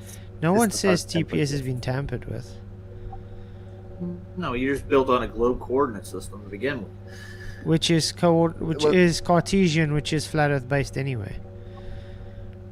Right, Where but they get on a flat Earth, what would if they circumnavigate the Antarctic, what would they circumnavigate in the flat Earth? Would be my question. They're actually declining back to north. Actually, they're just turning back up to north, or not up, into north. Yes. So the whole point we're trying to make is that they go around a little bit of coast of Antarctica and they go right back up into the north. So they go here. They don't go. They go up to here, and then they come back. Take that picture down, dude. It's worthless. What we're trying to show you. I'm just. Let's assume that We're not assuming Antarctica. anything. We're going with reality. So Right, reality. Then what is Antarctica on this flat Earth? Let me see if I can take this picture down. what the little Antarctica peninsula is that the you call it? shoreline of the How of, do- the, of your well- surface. Of my Well, pancake, let's put it right? this way: Of how my do we pancake. know? How do we know Antarctica is not just a island? You know, an island that's not actually at the ice wall yet.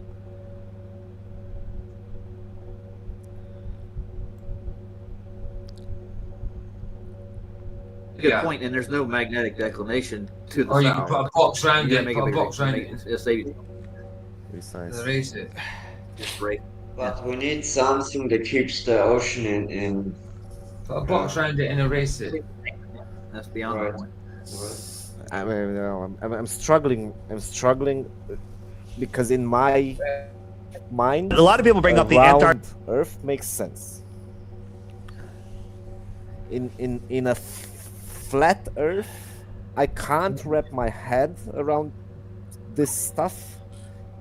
I mean, I Why can't. is that much of a problem though. I mean, if you look at everything linear to start with, and if you understand how things are mapped to start with, I don't see why flat Earth is so hard in your mind. I really don't get it. You've been taught otherwise, and you've been shown otherwise most of your life. Did you go to college or anything? Did you take any courses? Guys on the boat, that's- they that's don't know one where thing. they are other than what They- GPS tells them. NASA runs Yeah, GPS. but- They're not figuring it out. However, we have But, one of the again. guys that actually did the race, and he's like, But again, flat, yes, here we go. They get their lives threatened for talking about In my this. flight path that I've taken some point, A lot of people right? bring up the I've flown Antarctic from We Europe get from into flights? Cape Oh, we can Town. go into flights, man. That'd to be the fun. Americas. No, I'm talking about the flight path. Right? Yeah, okay. It on a flat Earth. Where is America and where is Europe and where is Asia and Africa? Can I draw them here? America, South America, Europe, Africa, and Asia. Is this correct? And Australia here. Is this correctish?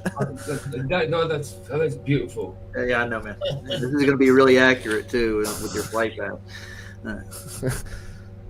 more Atlantis in the north. So from Europe to America would be this, but we go this way. So do we specifically fly this way via Greenland, just to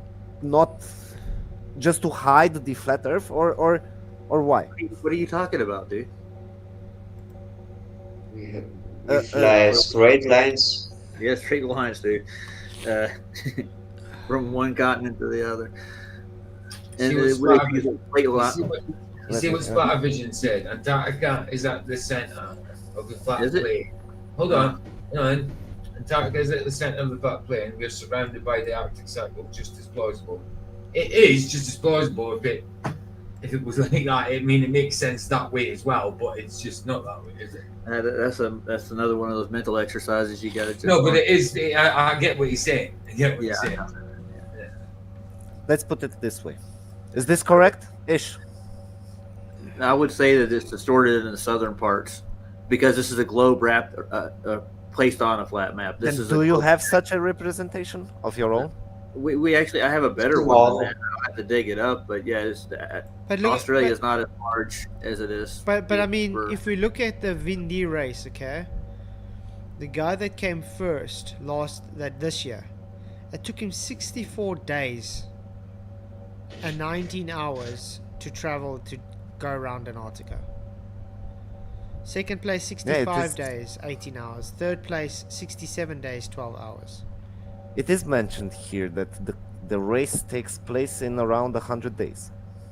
Yeah. So, how long do you think it should take to get around that continent? I don't know. I don't know the size of it. Let's see how. And they all have. And if you look at everybody, they all have differences in how much they've traveled, and they've taken the same paths.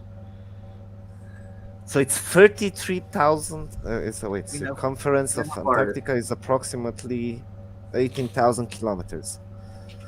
A more recent measurement that includes the perimeter of the ice sheet is roughly 33,000 miles. That's a lot. I have one from the early 60s. It has like 54,000 miles. There's several different. Of course, because it changes, because it's an ice thing. It changes. That makes sense for it to change on both round and flat Earth. It would make sense to change. So, but my question is, if this is not correct, right? Yeah, none of them are correct if you want to boil it down. The only way to get a correct one is actually go measure it yourself. You got the resources to do such? I don't. Well, yeah, but that's not a valid thing to state that the Earth is either round or flat, right? Yeah, but the spherical nature of the Earth is in question here. The question is from St. Petersburg here to New York. They fly over Norway, over this way, or how do they fly? Well, you can look at flight routes. Eddie Banjo actually did a whole 16 emergency flight landings that actually occurred, and he compared the globe to the flat, and all 16 of them comport with a flat Earth azimuth. So if you want to face reality, I mean, that would be a good way to look at it. Let me just quickly show you.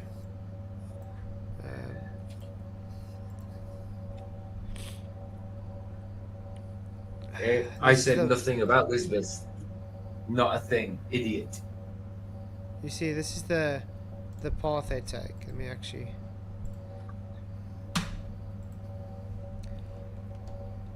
Still going on about Elizabeth, a bunch of idiots. Would you agree that this can be done on a flat Earth too? This route.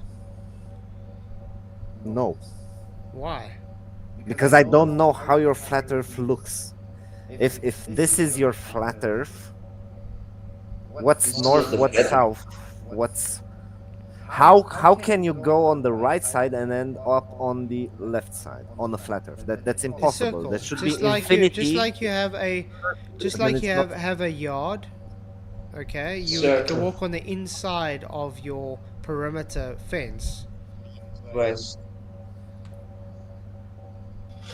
Do you understand what a circle is?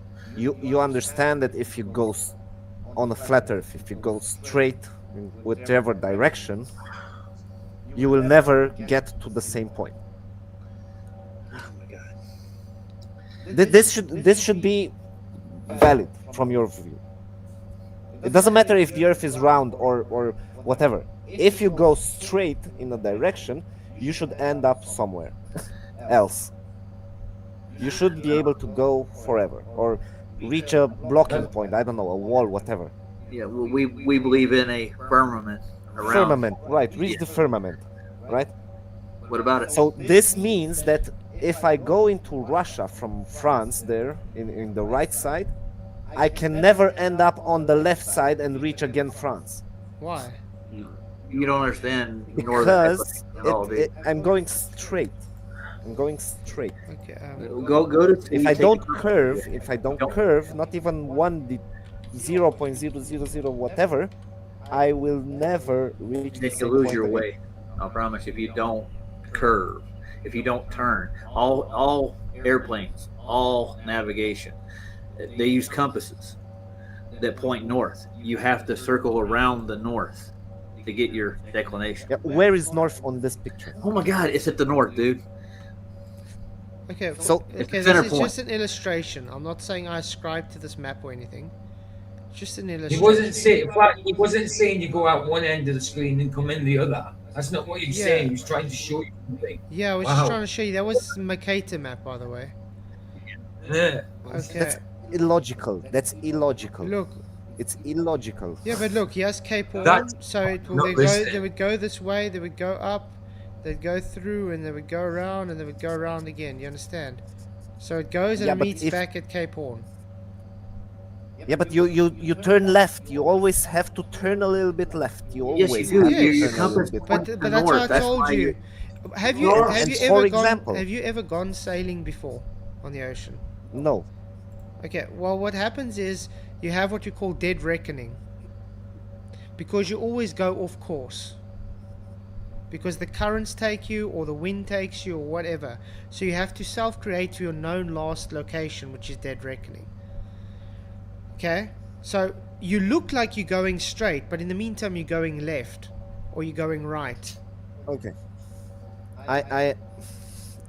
That's not what physics says. That is exactly if what I take a point of reference, so if I take a point of reference, north, here, middle, right? Okay. This is my point of reference, and I'm here, right? Okay, I'm just gonna. And I have a straight line here in between, yeah.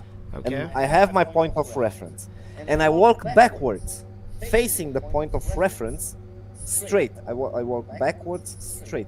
I will end up to the firmament or whatever. Yes. Eventually you'll hit the firmament. And yes. the people from South Africa, in principle, let's say, maybe this is not correct, but if the people from South Africa will always go south, they will reach the firmament, you mean? Yes. Yes. You're getting it, man. You're getting it. And you believe this? Yes. Can't go there but because there's a treaty what is military But based. nobody did this. So Wait. this small distance, right? It's not a small distance, by the way. I mean, if you look at Punta Serenas in Argentina there, it took them 5 hours to get to Antarctica just on the shelf there. And that's a smaller distance than what it is from South Africa to Troll Station. Right. So this is 5 hours, then this is Longer. 15 hours. I mean, it's 20 hours, It's whatever. long, but remember, It this can be map even is days. not distance based. Just to let you know, it's just an illustration to what people are claiming, like the layout would more or less be. But the point we're making when it comes to the circumnavigation, there has never been north to south circumnavigation. Although they've attempted many, but it doesn't follow the globe's north to south circumnavigation. They always seem to take a detour. Yeah, in other words, they turn around, pretty much it. They take a hard left when they get to the south.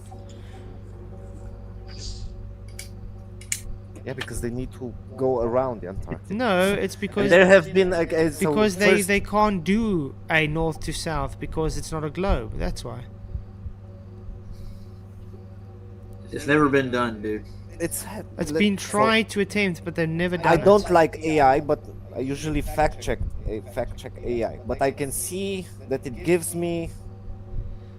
For instance, when I don't know, a few years ago there the was Transglobe expedition from 79 to 82, led by Ranulf Fiennes. This was the first surface circumnavigation of the globe via both the North and South Poles. The expedition started and ended in Greenwich, UK. What did they do? Did you even? Let's see. Have you looked at their I path? want to see what they did. Okay, will you bring up their path? This is what I'm looking for. Okay, cool. We'll wait for the Good path. idea. What's up, Charles? Good to see you, man. Well, Flash, I'm going to take off for a minute. I got a couple things I got to do. No stress, Have man. fun with We'll the still be here first for a while, so don't worry. I know. Let me interject for a moment. Yeah, go ahead, man. This gentleman is asking for a God's eye view of the known world. And that's not possible either with a globe or with a flat earth. So once you, the flat earth and the globe can provide sensible navigational maps, but the higher you go, the macro of your vision begins to absorb the sensible world, and you can't trust what you're looking at. He's showing an azimuthal projection right now of a Earth that he would not agree with. That is not the Earth. The globe Earth cannot produce a flat map showing the totality of the known world. So he's asking for something from flat Earth that the globe cannot provide. But wait, this is exactly what the globe provides. Look. Yeah. Is that what the globe looks like? No, things are distorted. Look at Antarctica. Look at the North Pole. These things are distorted beyond recognition. It's not. It's flattened to be able to be made in a single view, the entire part. So if we take the edges, right, the rounded edges, and we bend them backwards and connect them, then you'll get a circumference part. Okay, if you do that, sure, but then it's no longer a flat map. You're asking for a flat representation of the totality. Correct. This is my worldview. This is You my can't globe. have a map that encompasses the totality of the known world. It's not possible. If you went up into the atmosphere, high up, the edges of what you could see would become distorted, just like any map that you try to use to show the totality of the known world. You can only rely on local navigational maps to accurately represent where you are. No, I don't understand. So what? So this map is incorrect because Yes. Why? But it serves a purpose. No, It's no. a Why? tool. Why is it incorrect? Well, because look at the north. Antarctica. Yeah, I look at the north. So if as Yes. said, if we take the edges on each side and bend them backwards and connect them, right? You'll get It's the no globe. longer flat. It's not flat. It's a globe. No, it's not. It's a flat map. You're showing a flat map which is distorted and does not represent reality. But it has a purpose. Let's take a ball of a basketball, right? If you cut it, you can make it flat, correct? So if you cut out the ball, right? If you cut it, And now it's not a basketball anymore. You make a correct, it's flat not a map, basketball. also a correct, globe. correct. But you can represent it in 2D, in a two-dimensional way, a 3D object, correct? You can represent the ball, the basketball, in a two-dimensional way. You want your globe cake and eat it too. That's what you want. No, I'm not. Why doesn't it make sense what I say? Why does not make sense the ball example? Why is it wrong? Let's put it this way. Wherever you are in the world right now, Reality. wherever you are in the world right now, if you were to rise up off the ground, things would look sensible to you because you're not that far up. But as you go up farther and farther and farther, you're going to see things that you used to think were sensible, but they're no longer sensible. And you cannot represent that on a map. You can't. No, I don't. I disagree. So you're asking for something from flat Earth that the globe cannot provide. But it can. Look, you have it in front of it. And the ball... Yes, a distorted Antarctica, a distorted Right. North America. It's a distorted, correct, because it's That's not the cut. way the globe It's looks the to ball- me. Well, no, because the globe is cut here. So if, Well, you if can I, make excuses for the globe, but you it's can't not make an excuses excuse, for it's- flat it's Earth. Come on, man. It's a No, you come on. logical. Come on, it's man. a logical analogy. What I'm giving you. If you cut out a ball and you Yes. put it I flat, can't live anymore on the globe. it makes Okay, completely go ahead. sense for I just think for this it. is a bad argument, and you need to find a better argument. bad argument. Yes, I understand what you're trying to say. Yes, I understand. The globe makes sense to you in certain circumstances, but you cannot represent the totality of Earth as a globe on a flat map. You can't do it. And the flat Earth. You cannot represent the totality of a basketball on a cutout basketball. Correct? Is this? Well, you're cutting up the basketball and you're creating something that is not a basketball anymore. Correct, but if you stick it back together, it's gonna be again a basketball. Correct? I see. Okay. So if I showed you a picture of a cut-up basketball and I said, "Hey, look, here's a basketball," you'd say, "No, that's not a basketball. No, look, I would say it's it's a distorted cutout here and distorted there." basketball. I would say it's a cutout basketball, I see. Okay. but it's still a basketball. In as much sense as if you put it back together, it'll be back a basketball. Correct? Well, if I zoom into the basketball at a specific point. Well, if you can also zoom into the basketball. Sure, I zoom into the basketball and I say, "Oh, look, hey, this is the surface of a basketball." But then I zoom out and I say, "Oh, no, this is not a basketball. This is some thing, some flat thing." Yeah, and if I stick it back together, you're gonna say, okay, it was a basketball in the end. Well, now it's a basketball, but right. So if I take this picture and stick it back together in a ball, it's gonna be a ball. Yeah, right. but that's not a map. It's not a map. It's a globe. You're talking about a globe.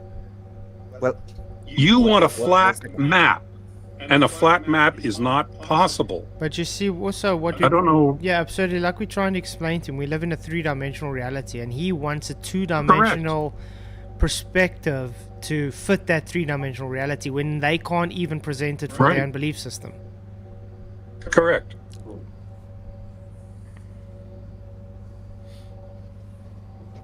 I know you see this as obfuscation, but it really isn't if you think about it. Maps are flat. They have to be flat. And the higher you go, the more distortion you get. You want local maps. And all local maps from the globe or from flat Earth are the same, and you can navigate from them.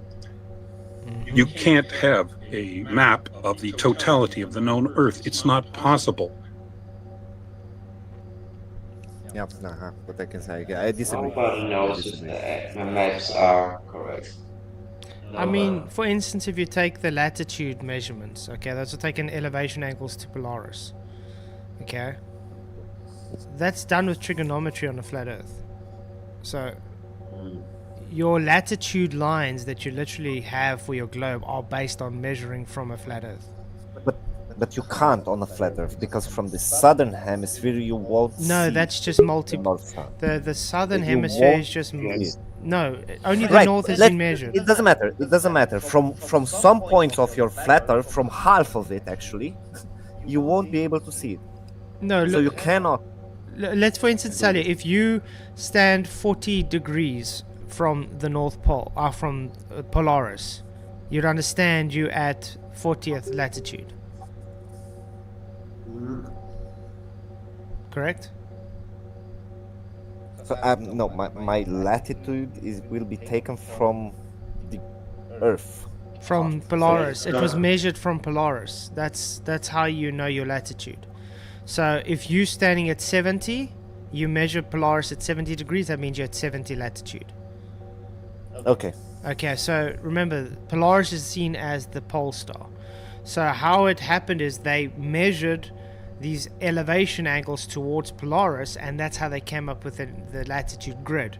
Now the South obviously doesn't have the North's pole star to make that argument, so what they did is they just inverted it, and they took that hemisphere that you guys claim and duplicated it to make a sphere. Yeah, but still doesn't fix the problem. Your problem of not seeing it. No, your problem is it's based upon a flat Earth measurement to get that measured. That measure comes from a flat Earth. Okay, I get that. So let's put it this way, right? So I can see the North Star here, but I cannot see it here. I don't see anything. Right? Wait, I'm gonna have to get it up. You can't see what you're showing. Yeah, I gotta share. I just gotta put it up again. Okay, I got it up. Yeah. Okay. Say again. Right. So you can see the North Star. Yeah. Polaris from here, but you cannot see it from here. And you're telling me that this distance is the field of view part. Or, Yeah, whatever. if you understand that latitude, when you get to the equator, the latitude is based on the North Star Zero. being at 0. Okay? So remember earlier I explained to you how perspective, everything converges to a convergence zone. Correct. So when you get to the equator, that North Star has converged into the convergence zone. The horizon. The horizon. Correct. Okay, so that's why you can't see it. It's perspective. But Though on a there flat, actually on a has been from a several flat. cases where it has been seen beneath the So, equator. Yeah, Malaysia has seen From- on some occasions. Even Malaysia has seen the North Star. Right. Let's put it another way. So No. Take the correction, please. It's like it Hold has on, been. you're on You a just said flat that it planet, hasn't you're been seen doing beneath fine, that so- line, and it has. Cool. So you mean that this part here has seen Beneath the equator, the North Star has been seen on multiple verifiable occasions. Yeah, but maybe it's here, right here on the equator. Well, so equator, I'll on- just let's just walk back a little bit and retract what you said. Like, oh, it's never been seen beneath there. I don't think I said that. You First did- of all, you so said- you I said it said that I twice. can see it from here, but I cannot see it from here. Right? Maybe you can see it on -1 degree on the equator. I don't know. I must look that up. Okay. But nevertheless, it on my view. Please Right? use another map. No, I said I need to look it up. I don't know about that. I would say that you cannot see it. I could also say that those are fake sightings. I don't know. I don't want to say anything. But let's take the flat part. And what bothers me is that on a flat surface, on the equator, I should see the North Star here, right? Here. Where's the equator at the flat Earth? On the equator, it doesn't matter. I am here. My size doesn't Flat matter. Earth, where's the equator? This line is the equator, the second line below, Okay. right? And the North Star is here, right? But this distance here that we have from Nigeria or whatever is there and underneath the equator, you mean that my field of view is blocking this is blocked by this distance, or? Yeah, let me try and explain to you in another way. Isn't the map what shows reality? No, it's the drawing in Okay. paint. This is the math for the latitudes. Okay. So if you're 90 and you're observing the Polaris at 80 degrees, you're going to end up knowing that you're 600 nautical miles away. So that would be the 80th latitude. Okay, and it just goes on like that till you get to where you'll be the equator, which is 5,400 nautical miles away. You'd agree with that? Okay. Okay. Could be. Yeah, I don't know. So what happens is, Okay. explaining in very simple terms, if you are standing that angle changes due to the perspective. So like you would see these poles, you would understand that it's exactly the same elevation, these light poles. They're all the same height. They're the same height. I follow. But the further ones seem to be converging downwards into the eye line. Correct? Yeah. And the Okay. ground is ramping up towards it. Yeah, but it will never reach the horizon on a flat plane. It shall Always never reach will. the horizon. It will never. Always will. It's physically impossible. No, it's not. So from a physics perspective. No, it's not physically impossible because we can demonstrate this. How you see the world. Mm-hmm. That's how you see the world. So as you get the distances, so with distance, as you get away, the star drops because your distance increases. So as your this distance means that increases, your Polaris- convergence changes. Okay, this means that Polaris is at least 5,400 nautical miles At the away. equator, yes. And that's why it's At at the zero. equator. So the distance from the equator to Polaris is 5,400 nautical miles. Yes. nautical miles. Approximately, but we can't verify it. No, I just from a principle, I don't care the distance. And you can measure this on Google Earth if you want to. I don't know. Yeah. Well, no, the thing is, even on a flat Earth, we don't know the exact distance to Polaris either. Yeah, but that's what we're saying. It's based upon an optical measurement. The elevation angle is based on an optical measurement. Okay, so it's using Polaris as a reference point, but it's optically measuring it. So it's not a physical, because no one really knows. But how the do you actual determine distance. the first? Because it's first calculated distance distance. to Polaris. It's How? a calculated distance. How? What do you mean? How do you? How do you calculate it? The first. I distance. just gave you the formula. Right, but can you show it again, please? Let me get up again.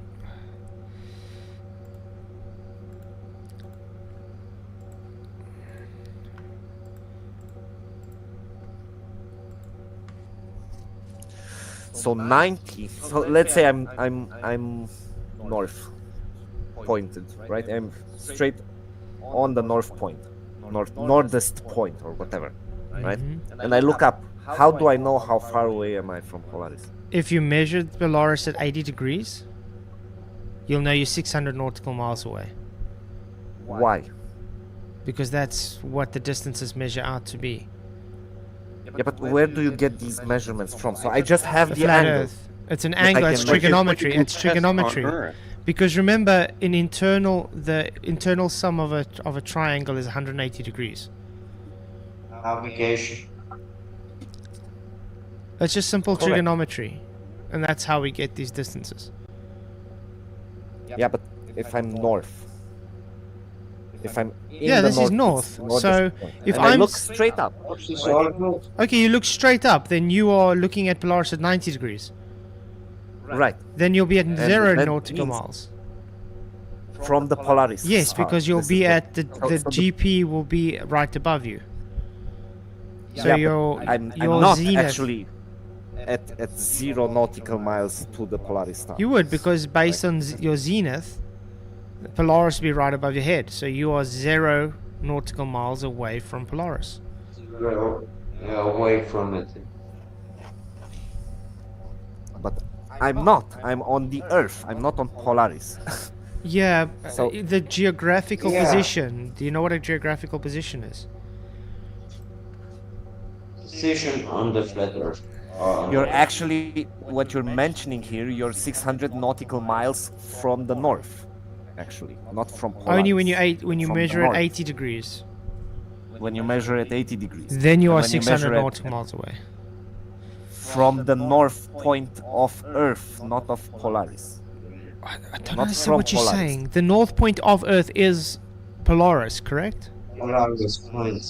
Even on your globe, your north point is Polaris. It's my north point is the north point, Yes, which is Polaris.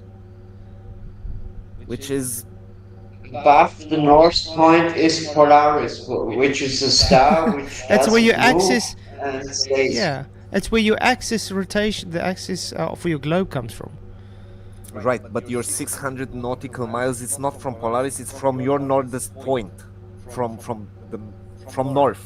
No, That's a distance you on are the Earth. standing- The 600 nautical miles isn't a distance on the Earth from the when you are GP. staying It's the from- distance from the GP from Polaris. Okay. Let me try. Let me from- try and draw another. No, I think I got it from the point where you Polaris is 0. Okay, from north. You stand directly. When Polaris is directly above you, you got 0 nautical miles away from Polaris. From northest point, from the center, let's say. From the center, when Polaris is directly above your head, you have a 90-degree angle. No, I got it. You no need to draw anymore. Maybe someone else would like just the drawing. Maybe. Okay, why don't I use a star? Whatever. Just use a. Okay, okay, guys. It's pretty late. Well, on we my end. appreciate you coming on, man. You're always welcome to come again. And Always Yeah, you were very Maybe I will. courteous. Maybe I will. and I appreciate that you were so you're cordial. Not talking to flat. You're not Same. talking to flat earthers. You're also talking to globe earthers, former. We know Yeah, what no, you're talking I struggle with. I don't struggle actually. I don't get how it doesn't make sense to you. This is No, this no, is it what I used to struggle. make sense to us, but it doesn't anymore. This is my pain point. Like, why doesn't it make sense to you? It did. He It did, used yeah. It did. Hey, I'm sad that it doesn't do anymore. I mean, because it's like with a curve on a sphere Earth, which is what we used to believe, you also need to factor in tilt, which there never is. Yeah, but so tilt, seasons, No, and yeah, everything think about makes it. sense. Chill Yeah, out. I thought about it, and they make Oh, sense. think more. Maybe I need to think more, but yeah, I I doubt that I will. I just want to say change thank you, my view. Sandro, for your £2 super chat. He says, careful, he will flip us back to globe, lol. Thank you. Oh, no, he won't. Thank you, Sandro, for your super chat. Appreciate it, mate. Okay, guys. But Thank you. but appreciate you, man. Always welcome. Make Yeah, sure take to care. come back sometime, Come man. back. Have a nice evening. You too. further. Sleep well, man. Blessings. Same. soon. Bye. Bye-bye. See, guys, now that is how you have a cordial discussion. I enjoyed that, I think. No, that's pretty awesome. Yeah, it was really good. It was a good discussion. Now, why can't all globies be that way? Oh, because they think you're stupid and you're uneducated and you're far away from the truth. I mean, obviously we have our disagreements, as you can see. We don't agree with each other, but it was still cordial. It wasn't insulting and trolly and anything, you know what I mean? That's okay, yeah. No, he was actually, it reminds me of me in a way. Like, well, how do you factor in this or that? But you're not trying to attack the information exactly. Hey, I got a proposal for you guys. Why don't we take a telescope real high in an airplane and see if we can see Polaris beyond the equator? Yeah, but they're just going to say you can see it over the curve. Oh, yeah, okay. Well, I'm just talking about the field of view would actually widen in that process, right? Even with a telescope. Yeah, because if we explain it to them on, how it widens the field of view, they clearly say, oh, it doesn't, there's no such thing as widening field of view. You're just seeing over the curve. Oh, okay. The same. There's always a curve. Yeah. Oh. So that was interesting. I haven't had that conversation in a while. I've had it before, believe me. Yeah. Yeah, we've had these conversations actually many times. But it was just refreshing to have just a normal discussion, not like them trying to insult us because we're flat earthers. It's like we can actually have a conversation with ourselves in a way from several years ago where they're just not toxic. Exactly. Like, here, check this out. I like his paintings, I really enjoy it.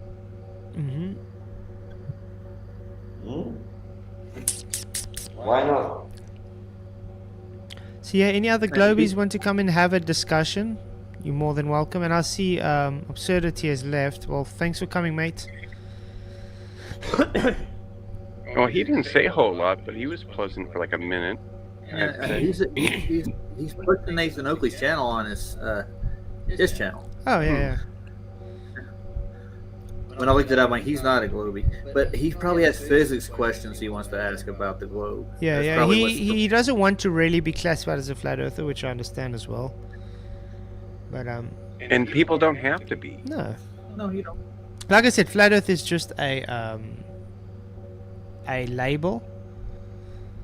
You know what I mean? But we understand it's a stationary enclosed plane, so if you want to call flat earth, then call it flat earth.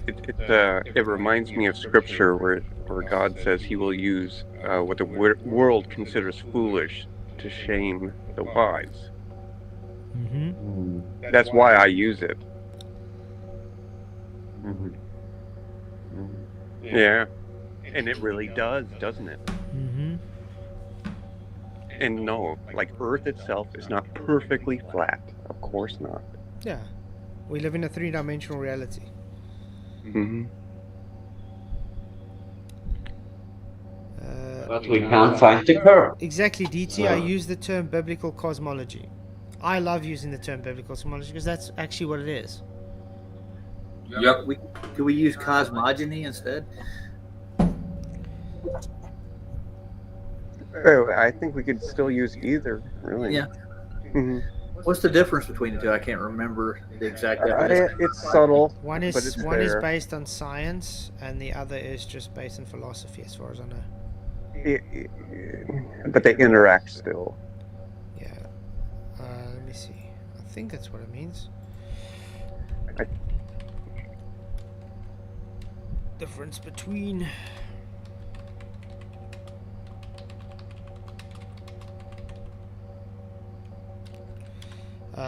Yeah, let's learn something. Cosmology is the scientific study of the universe as a whole, including its structure, evolution, and fate, while cosmogony is specific study of the universe's origin. Oh.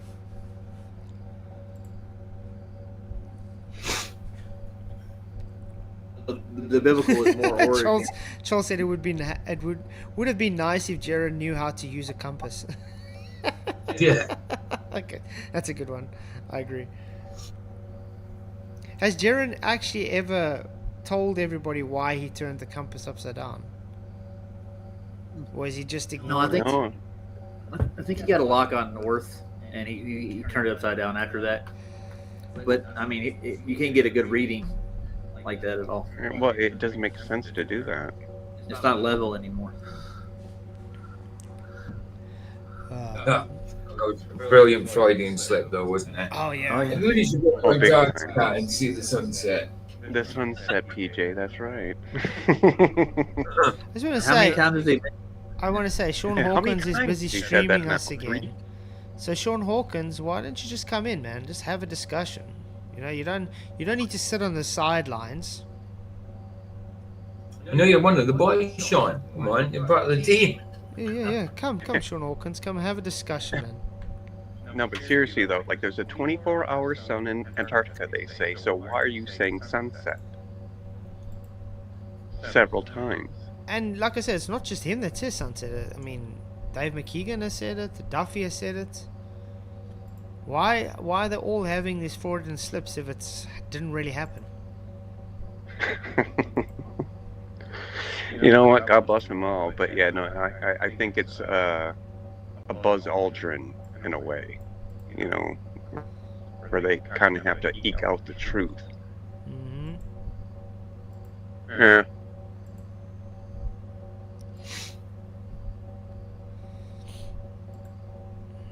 So if I go over to Sean's channel, do I still have a wrench on his screen? You had one? Oh, he gave me one when I first went in there. He automatically does that with everybody. Go log into his channel and find out. Oh, I'm not going over there.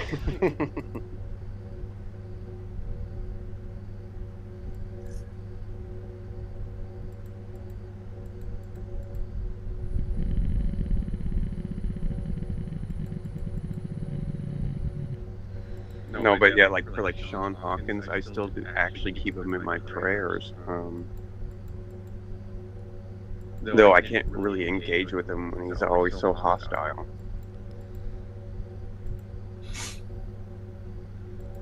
Excuse me.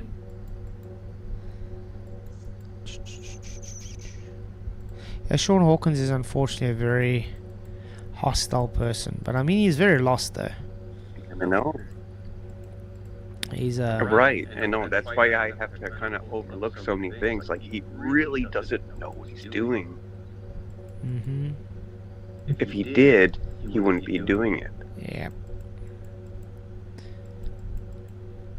No, he's just so adamant about like, oh, if you don't believe I'm right, then you're wrong.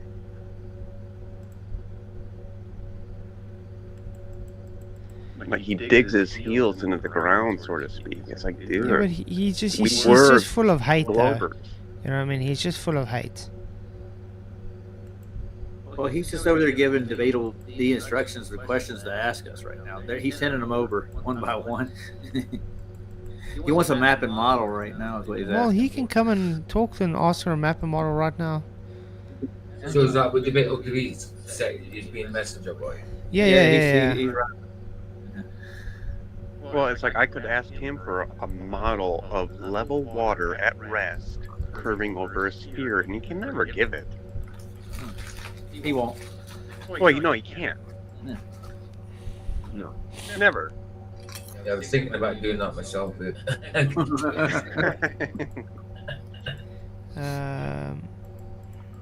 So yeah, Sean Hawkins, if you don't want to come, you can always ask your followers to come and have a discussion. How's that? It would be great. Mm-hmm. He's just pushing out the same Because rhetoric they have been. they always have so much to say. It's like they talk around or about something without actually engaging. Yeah. And if they do, like with Sean Hawkins, he just ends up being vile. Yeah. And not to say that I'm immune to that, but it usually takes some pressure. I think he's probably just very scared of the truth. So he gets very triggered because he has no other way of acting out his fear for Flat Earth and the truth of God. Yeah, he wants to hang on his globe because he was just programmed and was taught and educated like that. So I know it's hard to let go. Takes some time. Alan Nordstrand, been a member 35 months already. Can't believe it, man. Really appreciate your support, Alan. He says, I'm still training, Sean. I remember that. Oh, that was funny. And we were talking about like Apollo detectives the other day. How come Sean Hawkins has never engaged with them? Yeah, they Glovers. They are Glovers. For sure. But yet Sean also wants to act like they do not exist. Mm-hmm. Yeah. Yes, they do You know, exist. John Hawkins, in my belief, it wasn't one man. You know, he lived such long times, and John Hawkins. When we're talking about the same man with the wheelchair, with his technology that he can talk. Just thinking about it, and he can talk this shit out. I don't think that we had this technology back then. You know. So I don't know who was talking for this guy, but I don't think it was him. And PJ Cruikshank also been a member for 37 months. Insanity, man. Appreciate says over the 3-year mark. Bless. And also a £5 super chat. Thank you, one real one to follow. Thank you very much. You rock, PJ. Hey, Vicky. How's it going? Hiya. I take it was one of Sean's lot that said Vicky longs to be the village bike. Oh, then no, you can time that out. You can time that out. Yeah. No, that was ages ago. I don't know if that was to do with Sean. That's probably to do with, I don't know. I think it's probably to do with who Flats debated yesterday, because he said that at the end of the thing. He went on about Lisbeth. So I think it's a lot of that guy. I don't think it's to do with Sean. I think it's to do with, because he was a coward. He brought up something, and then while I was trying to talk about it and actually, you know, how can I say, defend myself because it's been misrepresented, he mutes me for his audience and then kicks me out. Yeah. Because they started going on about the Elizabeth thing, and then they said, well, if it's okay to say about Elizabeth, why Vicky longs to be the village bike and all that. So they started doing, you know what I mean? So I think it's to do with Blitz as well. All I want to say is you lose the moral high ground, and to be fair, I'm glad my kids would never know me as a village bike, because that's going to be embarrassing for your mom. Because obviously you think because your mum's the village bike that we all want to be a bike. No, we don't. Some of us are happy. like he says, you lose the moral high ground. Then you know what I mean? No, but like the thing is, they've been going on about this since forever, it seems. I know. But And they but tried then to they say come I said in. it. Tried to say I said it, when all I did was laugh at the thought. You know what I mean? Try to say I did. I says that's what they call them up in Scotland. I didn't say Lisbeth was one. It says we call it in Scotland a different thing. The tune bike. That's what I said. I didn't say Lisbeth was it. I said we call it the tune bike. Didn't say Lisbeth was one. No, but the fact that they think that because I'm fat that I must really want to be the village bike. Come on, I have more self-respect than that. Thanks. Don't worry about them, Just ignore them, Vicky, because all they ever do is just try and, character assassinate people, because they feel threatened by us. They can't take the fact. Well, they should be, Keith. They can't take the fact that we are not part of their cult. They can't take the fact that we see right through their bullshit. So that's all they have at the end of the day, is to misrepresent and make things up like that. You know what I mean? So just leave them. But when they, when they go on at you, and I see it in the comments and everywhere about the Lisbeth thing, and then they come in and say shit like that, and we're meant to be the better people, and yeah, like I don't go in their chats and talk about them. I don't know Lisbeth. I've never spoke about her because I don't know her. Yeah, exactly. But yeah, like you have no moral high ground. Well, and all. Vicky, by telling the truth and being honest, we already are the better people. Oh, I know that. I know that. Look, when do you see any of us lot on their channels, like calling them the shite that we've had to deal with? Never. No, we don't go over and troll their channels either. No, like, and do you know what makes me laugh? The Globers in chat that sit and have sat and said about the Lisbeth thing. When it's one of theirs saying it about me, they say nothing. Yep. So you're It's disgusted hypocrisy. when it's Lisbeth, but not when it's me. Yeah, it's hypocrisy. Yeah. I just think, like, it's sad. And it could be a difficult thing sometimes, like when people talk trash about you, to take it in prayer to God, like, well, thank you, God, for people hating me for your truth. Look, I'm a lot of things. A village bike is never something I've aimed or wanted to be in my life. Well, you're not. She's no good with bikes. The first time I met her, she broke mine, so she's no good with bikes. No, I did actually. The first time I met PJ, I broke his bike. So can I pass a message on to Sean, because I know he's going to see this in the next. Oh, he's minutes, watching us. behind. Yeah. So could you bring a map and model of your globe, over to me, and we'll examine it. Yeah. Just pass that on. Yeah, there you go. And we'll take you serious, Sean. All Where your is Sean anyway? He's in his chat. He's in his chat, hiding like a monkey is. Coward, because he cannot come. He and really talk is, here. though, isn't he? Yeah. And which I'm still globe waiting for him model is to he going to bring anyway? He's going to The print one. pear-shaped one? Sean will print one with his Geoid best friend. His best friend is a 3D printer.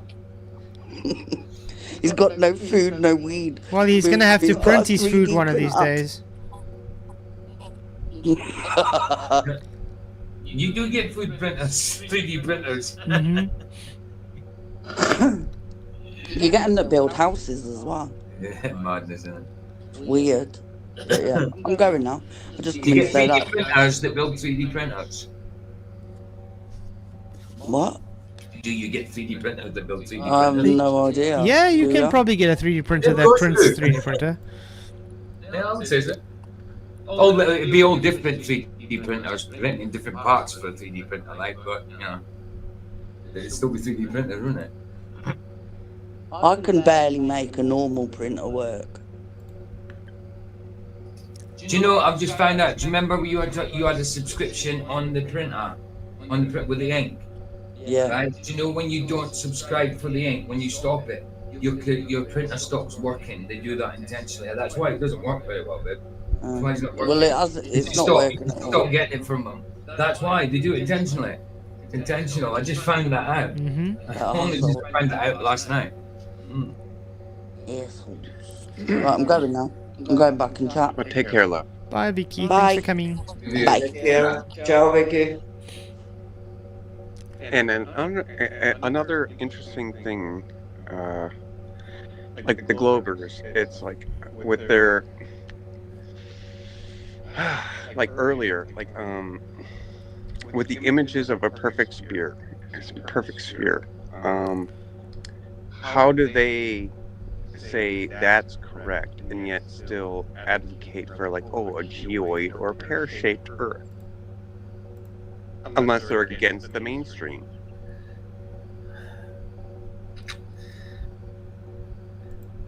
But yet they still want to be considered mainstream, don't they? It doesn't make any sense. Hey, Anthony, long time no see, man. Good to see you. Is it Sleeping Warrior? Yeah. There he is. By the way, the votes have where's my votes now? Get it up. I haven't voted yet, but we got 81 votes. Can anti-flat earthers do science? Yes, 46%. No, 54%. yeah, we operate by the scientific method. Yes. So, Sean and the company or ever any Globers, you're more than welcome to come in and discuss science with us, so we can see if you really understand the scientific method, which I'm gonna 90% say you don't. Science. Science. Yeah, science. Science. No stress, absurdity was a pleasure having you in, mate. Always welcome to come in. Hey, And I I beg don't you want back, I don't mates. exactly Come want to on. throw them under the bus because I used to operate by the same thing. I really did. Mm-hmm. Yeah, I just want to know if you can strip a basketball down, put it on a map, and then get the same distance as you would on the map. That'll be distorted. Yeah, no kidding. Like, there's a reason why theory is different from proof. Mm-hmm. There's a reason why Scientifically. you localized map too. Mm-hmm. To get distance proper. Don't fit on the globe, does it? No.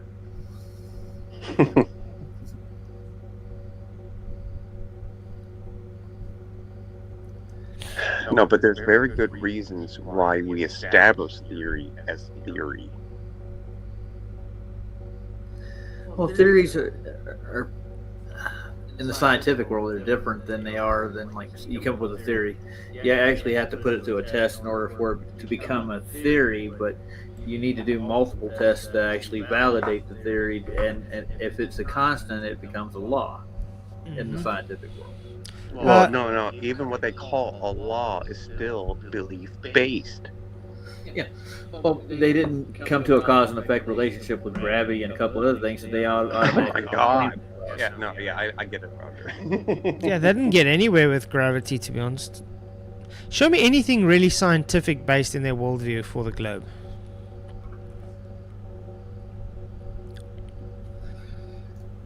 It's basically like they take, some scientific things and push it towards their belief. Yeah, well, they can't. That's what I used to do.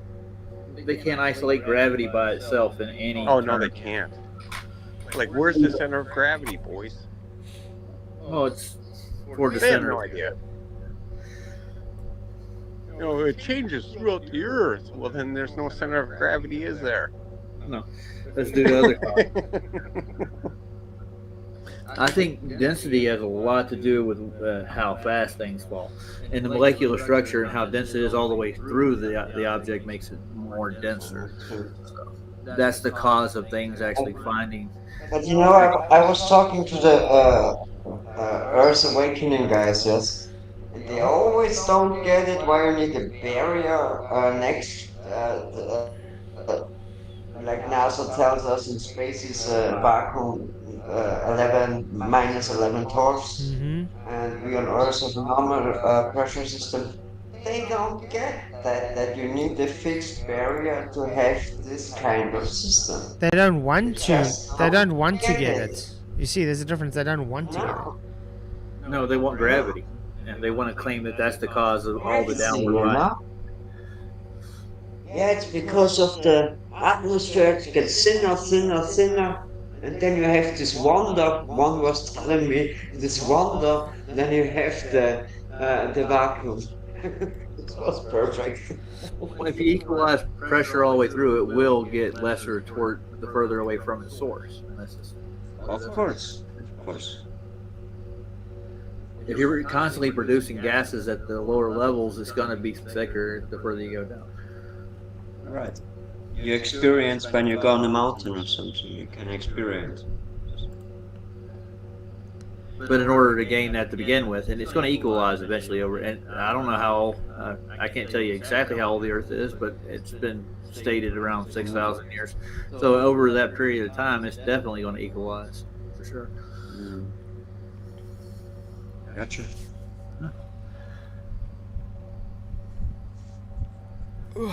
But then they'll get mad at you and say, "Oh, the Earth's much older than that. It's millions of years old." Guys, I don't know if any of you are interested in making money. We're gonna go buy gold. At you know at this. I think we should buy gold where it's lighter. So we're gonna go buy gold at the equator, and then we're gonna go sell it at the north and south. Okay, because it's heavier there. Okay. So we're gonna make more money. So who's with me? I'm with you, man. I'm pretty sure we're gonna get caught doing it, but no, I'll go with. We're going doing this. So we're gonna buy It's all like the the gold butcher we was can. thumb on the scale. Yeah, we're gonna buy all the gold we can at the equator, and then we'll just go and sell it, you know, as far north or far south as possible, because that's where it's gonna be the heaviest. We'll make a lot of money.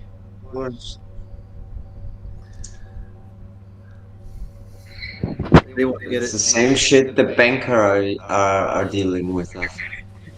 Just they don't move to south or east. Well, you know, interest rates are lower in the on the equator. Yeah, And just because of that very reason. Yeah. They have the lower and higher on the display.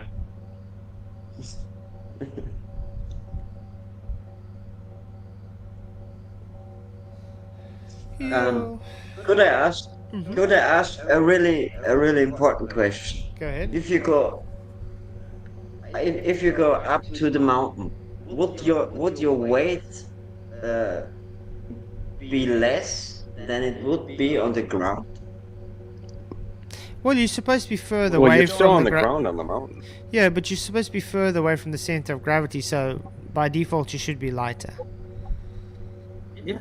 The gravity. The problem is you're not lighter because there's less air up there as well. So you're because of your density, you know. So you really get lighter in the mountains when I weight Oh, no. It's more accurate to say there's less obstruction. Yeah, less medium. But I just want to shout out Elderbear because he's one of Sean Hawkins' great patrons now. I see that. Oh, wow. No, because it's like I timed myself years ago in the Rockies racing, and I was faster there than I was here in Minnesota. It's really weird. So up in the mountains you were faster. Gotcha. Yeah. Yeah, but I don't know if when I take a scale at sea level and I step on it and I got about, I don't know, 70 kilos and I go up to the Kilimanjaro, I don't know what will the scale show there. Do you know something about it?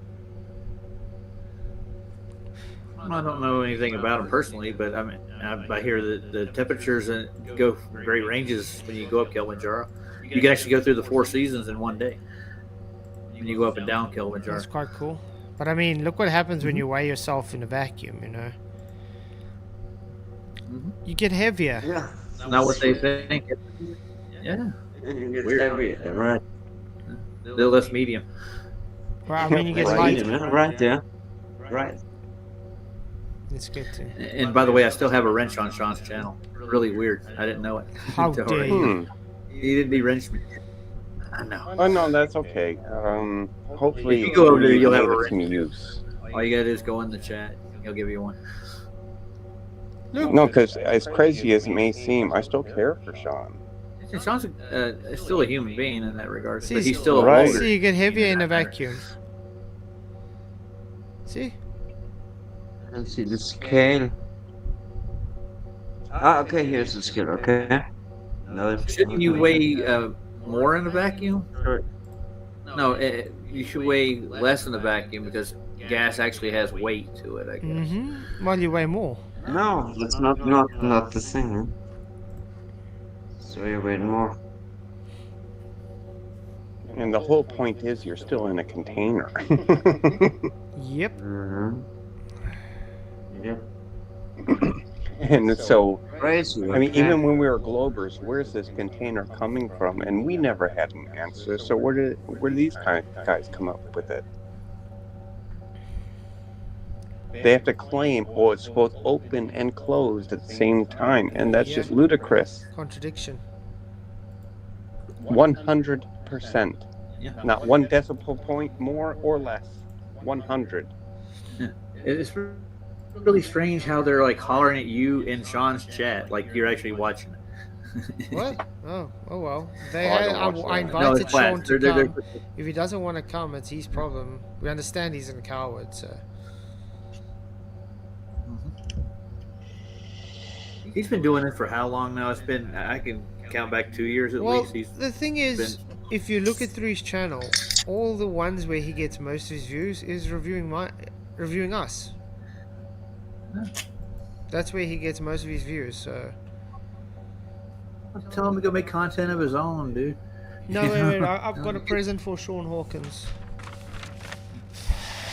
Well, it's like every time he's tried to show content of his own, Roger, like he's shown to be rather a buffoon. Yeah. Well, every time he's done a debate, he's been a buffoon too, especially with Platts. He doesn't He really doesn't need say to be in a anything. debate to be a buffoon. He can just open his mouth.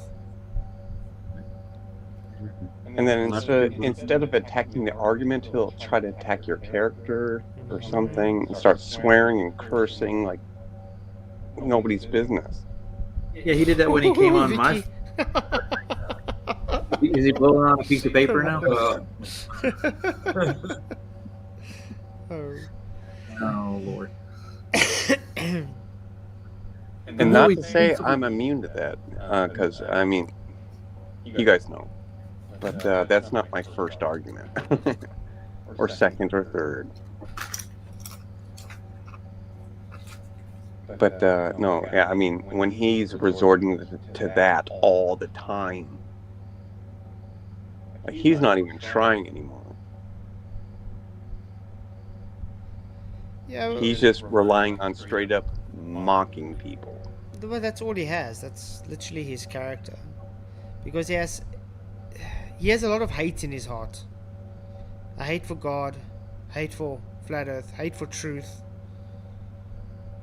He's just literally just like an old hermit, with a hate for everything. That's it. Well, that's usually a reflection of his own personality. He hates himself to begin with, right? Yeah. Or he hates his life. One of the two. A lot of people like that. Mm-hmm. And unfortunately, he's become very negative in his life because of all that hate. Well, he's always been negative ever since this whole thing started. Yeah. The problem is that he has, though, is he's not a spring chicken anymore. Soon he's going to meet his maker. I mean, God's going to come, or he's going to go meet God very soon, Every day he has is a blessing. So you better get right with God before it's too late, you know what I mean? Well, he doesn't know how to. No, I think he knows how to, he just runs away from it. Well, He doesn't want to. Well, he definitely doesn't want to. No, correct. Yeah, some of our guys are going over his chat now and asking him, "Or do we live in an enclosed horizontal plane, geometrically enclosed with a firmament?" And he's like, they're not really answering. Of course they won't, because he doesn't understand what perpendicular means. He doesn't understand what most of the things are what he talks about. So Like you literally showed how he was wrong about perpendicular, and then he still laughed at you. Exactly. Hey, Carlos is in. What's up, man? Pete, what's going on? How's it going, brother? Hey, Carlos. Good afternoon, fellas. Good. Hey, bro. Well, I gotta get back, guys. I'll be listening to you. Shot, Roger, man. Give me 1 sec. Tell me, see you. Great to see you again. Sogs. Yeah, Carlos is a flat earther, so. Yeah, sure. Okay. You familiar with this book? And Carlos, you sound a little muffled though. Yeah, no, I'm a little far from my phone right now. I'm trying to. Are you familiar with this book? Of Daniel and the Revelation. By Uriah Smith, written. This is actually an original copy, written in 1879. Wow, awesome. Still in good condition. Whenever we do sit down and have that talk, I want to read some things. Okay, yeah. Read you a few things out of this book. Yeah. I think you'd be interested. For sure, man. Have you got my email This is an address? amazing book. Have you got my email address so we can set up a date? I don't. Okay, let's maybe make a date right now. How about next week sometime? You up for that? Yeah, let me get your email. Flatzoid@gmail.com. Flatzoid with a Z? Yeah. With a F. Zoid. Yeah. Flatzoid @gmail.com. You know, if I may, real quick, Carlos, I apologize for being upset with you the other day. It's all right, big guy. All right. What's your name again? It's Derek. I'm Derek. Yeah. Yeah, no worries, brother. Oh, thank you. It happens. I know it's a touchy subject. I understand. I apologize too. I wasn't. No. Yay! Look, we all huggies and we move on. You see, guys? myself. That's how big men do it. I'm just quickly gonna make myself coffee, guys. Give me 2 minutes. No, Well, yeah, I'm I mean curious no to ask- ill will at all. Never. Yeah, I didn't think so, man. I know that these conversations could escalate, and we find ourselves in, in an emotional bind, and I'm guilty. I could have definitely responded better Well, myself. I dare say it's not really so much you particularly. It's having to deal with other people who have messaged me like, oh, this is what things are. And it's a lot to take. People are messing, yeah. So it was something that was bottled up. It had been kind of building up right. for some It was time. spillover. Yeah. Yes. So And I just happened to come around when the lid blew off that thing, huh? And so I It's don't understandable. want to get out on you. It's all right, Derek, man. Thank you. I'm Not definitely much not love, holding it against you, brother. And I appreciate your apology, brother. It's no I problem. appreciate that, man. No, because you are my brother in Christ. I know you are. I can't explain how, Amen. but I know it. Amen. Amen. Truth be told, brother, because the Lord did say, if two or more are gathered in my name, I shall be in the midst. Right? I'm glad you said that, because that's Mandela effect, isn't it? Because it did used to say 2 or more, but now it says 2 or 3. 2 or 3, yeah. 2 or 3. Okay. It's quite interesting. And so it's the Mandela effect. It's definitely Mandela. And he didn't necessarily say we need to agree. Definitely. And he didn't say if 2 or 3 come together in my name and are in agreement about everything, then I'll be there. He didn't say that. No, because that limits it. You know what I mean? That limits the amount of people, because he did say it was 2 or more, So, yeah. Whether we agree or not on everything. Oh, and that brings up a point where it's like I've often gotten in I can't explain it so well, where I've gotten in arguments with God. Well, not with God, but where he just kind of listened to my ass. Excuse my language. But he's like, just shush up, Derek. Like, you are brothers. You shush up now. We are brothers, man. And I think it's that way with you guys too. Yeah, Derek, we all need humbling, man. Yeah, no, I love humbling. More often than I like to correction. admit. Like I'd be lost without it. Yeah. Yeah. It's with all of us. Yeah, God is gracious and is humbling, you know? Oh yes, He is. Definitely is. But I don't know. I want to know a little bit more about flat Earth. You know, there was a flat Earth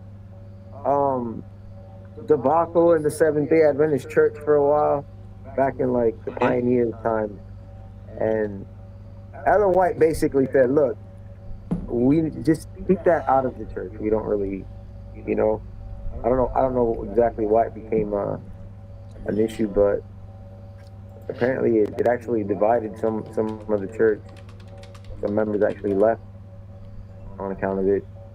I personally haven't really, you know, I personally believe in the globe, you know, round Earth, the globe Earth. You still do? I do. I am not really convinced of the flat Earth, at least from what I've shown. My wife is a little more open to flat Earth than I am. She's Really? Wise yeah. heart. She's wise. Yeah, she's not necessarily settled on it, but she's like maybe leans a little more that way. Well, there's questions that are raised. Wise woman. Yeah, and hey, like I've got my questions about globe as well and flat. You know, I've just never really. So you're more skeptic, though. A lot of time in. So you're just more skeptic. More skeptic about what? About the flat Earth. About anything. You think the majority won't be wrong? Do you think majority won't be wrong? No, I know that majority can be wrong. Okay. That's actually one of the things that I'm like. That's one of the things that will kind of led me to go ahead and investigate it, because, you know, that really made it a lot easier for me to be willing to investigate the whole globe thing. You know, the flat Earth thing. Yeah. But I mean, from my own personal observation, at what I could see on, you know, day-to-day living, looking at the moon, looking through telescopes into, you know, at the moon and stuff like that. Slowly. It's I don't really. But I mean. Yeah, I don't see enough to be convinced. Yeah, but I mean, of either side. Yeah. You know? But I mean, based on scripture alone, what would your thoughts be, though? So the scriptures that I've seen, I don't know, they don't really reveal much. They're kind of vague.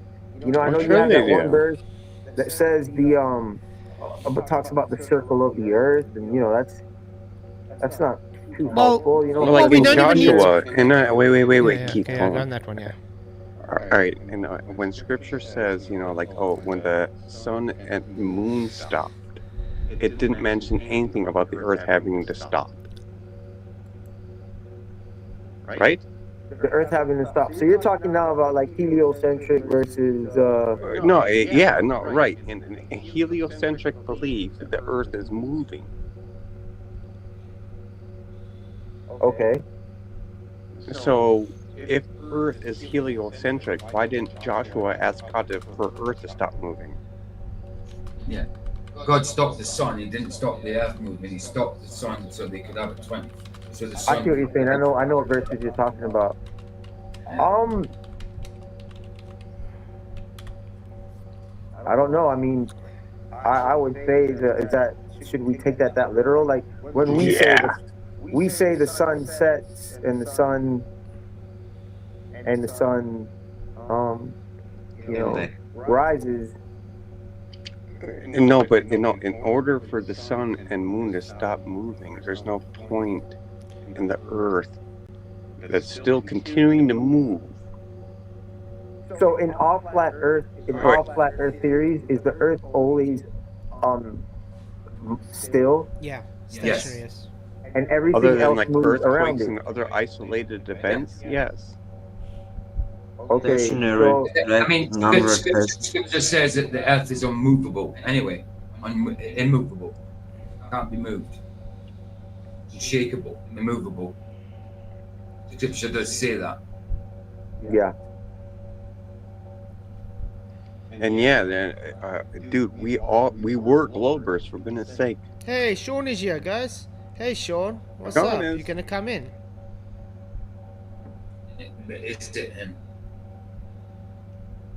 Here's a question that I've never asked it. I've thought this a lot, right?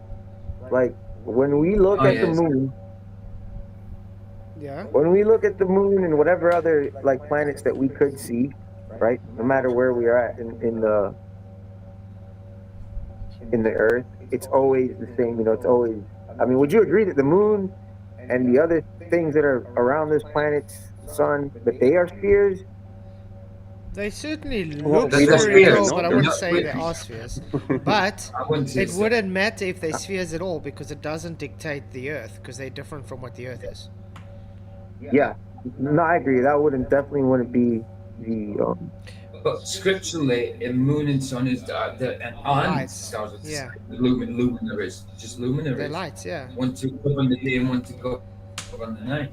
The lesser light is the moon, and the greater So light is the sun. the planets are wandering stars. But it's not like a plate. It's not like a plate that is like, you know, it's got its plane like perfectly faced at the sun, right? We don't even know what the sun and moon are. We don't know what it is. It's a three-dimensional object, right? It is like a ball, like a sphere of some sort, right? The moon and the sun and moon. I don't even know what they are. I mean, could you actually get there? I mean, I don't believe. You could go towards it and pass through it for all we know. I definitely don't believe anything NASA has to say about going over there or any of that. That's for sure. How dare you? Yeah. So, I'm not that naive about. Yeah, but like what I was trying to bring up was about Genesis. Because Genesis 1 gives the order of creation. And it doesn't fit the globe model at all. So how would you justify that with scripture, you know? And then even on a flat Earth so-called model, which we don't have, we can't make it fit 100%. We just can't. Mm-hmm. That's being 100% honest. Well, the thing is that I've never really, I don't remember what the orbits look like exactly in the globe model, right? Like the orbit versus, including the other planets and the sun. Because from my understanding, the Earth doesn't necessarily orbit around the sun. They're both in like some kind of weird, like. Do you believe? Are you a geocentrist? Is geocentric mean that the Earth's stationary and everything planet- revolves around the Earth? Everything Yeah, revolves I mean, you've around got flat the Earth geocentric, and you've got Globe Earth. geocentric, Globe still a Earth globe, geocentric, but yeah. everything goes around the Earth. I mean, I'm not settled in anything in regards to that. I don't know who could be, to be honest with you, but I would say that from how I understand it, is that for the most part, the Earth is going around the sun, but the sun is also Going around the very little center. orbit. Yeah, it goes around the so very kinda center. like- So a kinda like this, heliocentric like if I model do then. this, So it's a heliocentric model. if my hand is the sun, like this right here, is what it would be doing, Yeah. right? So the sun has a little orbit that kind of Yeah, you're talking about the barycenter. everything else around it. What's that called? The barycenter. Geocentric? The barycenter. That's heliocentric. That's heliocentric. Yeah. So Yeah. you believe? Okay. But like I was saying, when you look in I mean, Genesis, I'm more though. towards it. Like I said, I'm not convinced. I'm not 100% convinced of any of that because I really. Yeah. Yeah, but I mean, that's How what I was could I saying. If see you any of look that? at Genesis, according to the heliocentric belief, the sun had to start before the Earth came into existence. So The sun had to start before Earth a came few into billion existence. years before the Earth was formed. Because that's also how you got your first day. It would be the sun would have been there already. And the Bible describes the Earth as being formless Okay, so it wasn't a sphere, it didn't have shape when it had the first day, and the sun was only created on the fourth day. So that's why I was saying, how would you try and get this into believing a globe through scripture, though? They're irreconcilable. I don't know. I don't really understand the question, but I'm trying to make it I can visual. open Genesis and maybe explain it through that. It might be easier. Yeah. Like, where do you reconcile the Earth starting to revolve around the sun when the Earth was created before the sun, and there's no depiction of the Earth revolving around the sun? Well, it is easier to go through Genesis. Let Carlos, Yeah, please. no, that's a good question. It's a good question. So it doesn't mention It's that not really revolves a around question. anything. That's what Scripture says. Yeah. Mhm. In the beginning, God created the heaven. Okay. The earth is without form and void, Yeah. and darkness was upon the face of the deep, Yeah. and the Spirit of God moved upon. So we have water. Yeah. We have, I don't know, mass. We have some. How do you envision this scene right here? This very first. Okay. These very So, first two verses. so What do you visualize here? So in the beginning, you can just imagine it's just dark, okay? And God creates the heaven and the earth. So this earth is still just inside water. You can just imagine it's dark. It's just water. The only light you see is God hovering over that water. Okay. Is there any mass here? Is there any kind of matter? Is it just water? Just water. The earth is ground, but it's inside the water at the moment because it says created the heavens and the earth. So it's just water. God is hovering over the water, and it's just him. He's got the light, and God said, "Let there be light," and there was light. Now you can imagine, you can see light, and you can see the water and the heaven, with the angels and whatever. And then God saw that it's good, and he divided the light from the darkness. So in other words, it doesn't have just light anymore. It's now separated. You understand that? Yeah, and what do you take this light to be? What do you think this light is right here? It was just the light, because before the sun and the moon was there was just light and darkness separation. There wasn't a there's no sun yet. There was no sun giving the light. Right. You understand? So the light was Some just people say there. this is energy. Some people say this is. I've heard different theories on what this light could be. Energy. Yeah, this yeah. could be. It could be anything. It's like there's a little observable light before sunlight even approaches. Yeah. What do you think the source of that light would be? It doesn't matter, because That's a God good just question. said, "Let there be light." So the fact is that the light is there. It doesn't matter where it comes from. It's just the fact is it's not from the sun. You understand that? That's my whole point. Yeah. No, I'm definitely. I know it's definitely not the sun or any. So you would agree that doesn't fit with the globe world view, though? Because the globe world view is that the light spoken about in Genesis is all based on sunlight. Mm-hmm. I really don't understand. It's not that hard. Okay, well, let's put it this way. Do you know what a day is according to the globe belief system? According to the biblical account, what a globe belief is. What is a day? A day? Yeah. A full 24 hour. Yeah. Yeah. It would just be a rotation of the Earth around the Sun, correct? One full turn, I guess. Yeah, so it's a 24-hour rotation of the Earth, but it requires the Sun to have that day, correct? Yeah. Yeah, and the Sun's not there yet.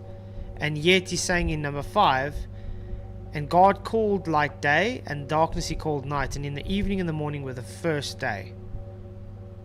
So... so are you saying that this is the light that determines the day, not the sunlight? It's not the sun, no. According to this, the Earth didn't have form yet, so it wasn't a ball, first of all. It didn't rotate, and there was no sun to be able to have the heliocentric belief system. The heliocentric belief system needs the sun to exist before the Earth was created. Actually, a few billion years actually before.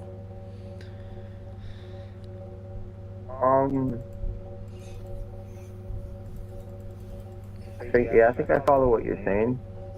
And then when you get to day 2, it gets even worse, because it said, and God said, let there be a firmament in the midst of the water. So he's using this to divide the waters. Remember we said it was just water? So he puts a physical barrier, the firmament, to separate the waters from above and the waters below. So now the waters are above at heaven, and there's waters now below on earth, and the ground starts showing itself through. And that's the second day. The globe Earth also doesn't have a physical firmament. You'd agree with that as well? The what doesn't? The globe Earth. The globe? Yeah. I couldn't tell you that for sure. I mean, you know, my understanding of what the firmament might be, obviously I don't see a problem with it being globe or flat. I think it's just what separates the oceans and all the bodies of water. No, but it tells you this specifically. It says, and God let there be a firmament in the midst of the waters to divide the waters from the waters. And it's God made the firmament, divide the waters which were under the firmament from the waters which are above the firmament. You understand? So you're saying, okay, so in this model that you're describing, it's the what do you call that? The glass dome? Yeah, the dome, yeah. The dome, and so there's water. So space is basically water. Space would be considered water in this instance, yes. Okay. And so, is the sun in or outside of the dome? The sun's not there yet. No, I know, but now. No, it would be currently. inside. To be in the sky. It's inside the dome? Yes. Okay, so the sun is inside the dome. Hey, put her down, Charlie. Put her down. Children. Put that cat down, Charlie. Mocha, get over here. Mocha. Man. Let her go, baby. Let her go, pumpkin. Charlie, you know she doesn't like that. Charlie? So, I'm trying to get a visual here. No, sure. Well, it's like the basic point is that like Earth is not residing in like what we're told or taught as infinite space. I actually have a visualization for you if you want to see based on scripture. Let's see if I can find it quickly. So, this plate is Earth, right? Mm-hmm. We have a dome over it. Yeah, there we go. This is the visualization. And the sun. And so the sun is inside of here somewhere suspended? Yeah, here's the sun. You see this, the firmament we just spoke about? Okay? And then the waters are surrounding everything. So we've got the waters below and the waters above, according to the Bible. And we've got the firmament, and then we've got the sun and the moon and all the stars inside. Beautiful. That's how the Bible describes it.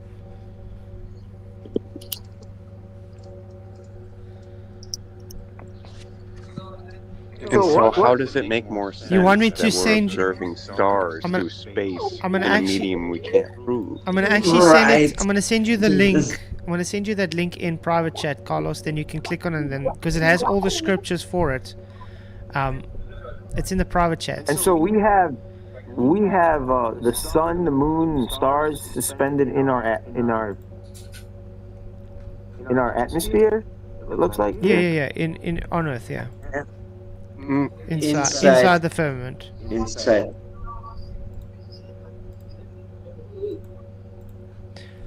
We don't need space. So, in other words, you guys would claim space is outside here where the water is. Well, where the stars and moon and everything. They don't even put in water either. So yeah, you guys would claim this is space. No. Where the moon and stars and sun are. according to the globe. Who, like Globers? Yeah, like I think, I mean, you know, like I said, I'm not settled in any of that. Like from my understanding, it's like the first heavens is like that the atmosphere is like the first heaven, you know. Yeah, because the sky. in the Bible you have what they call Hamashaim, which means the sky.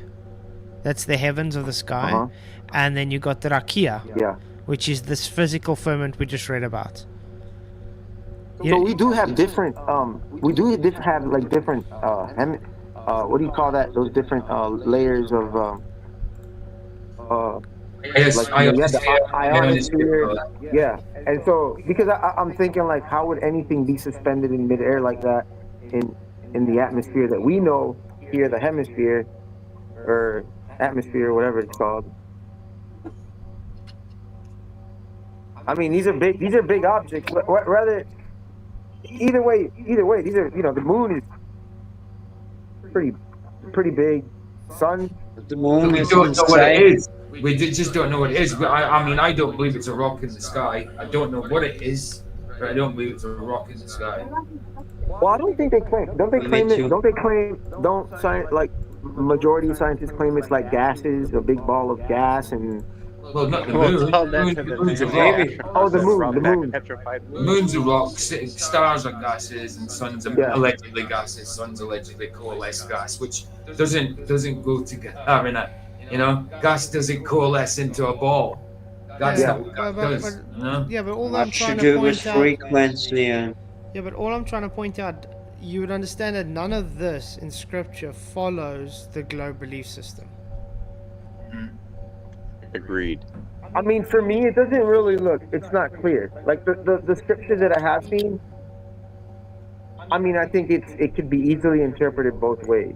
No, it can't. In my opinion, okay. I'm not convinced. Okay. I'm a critic. I'm pretty.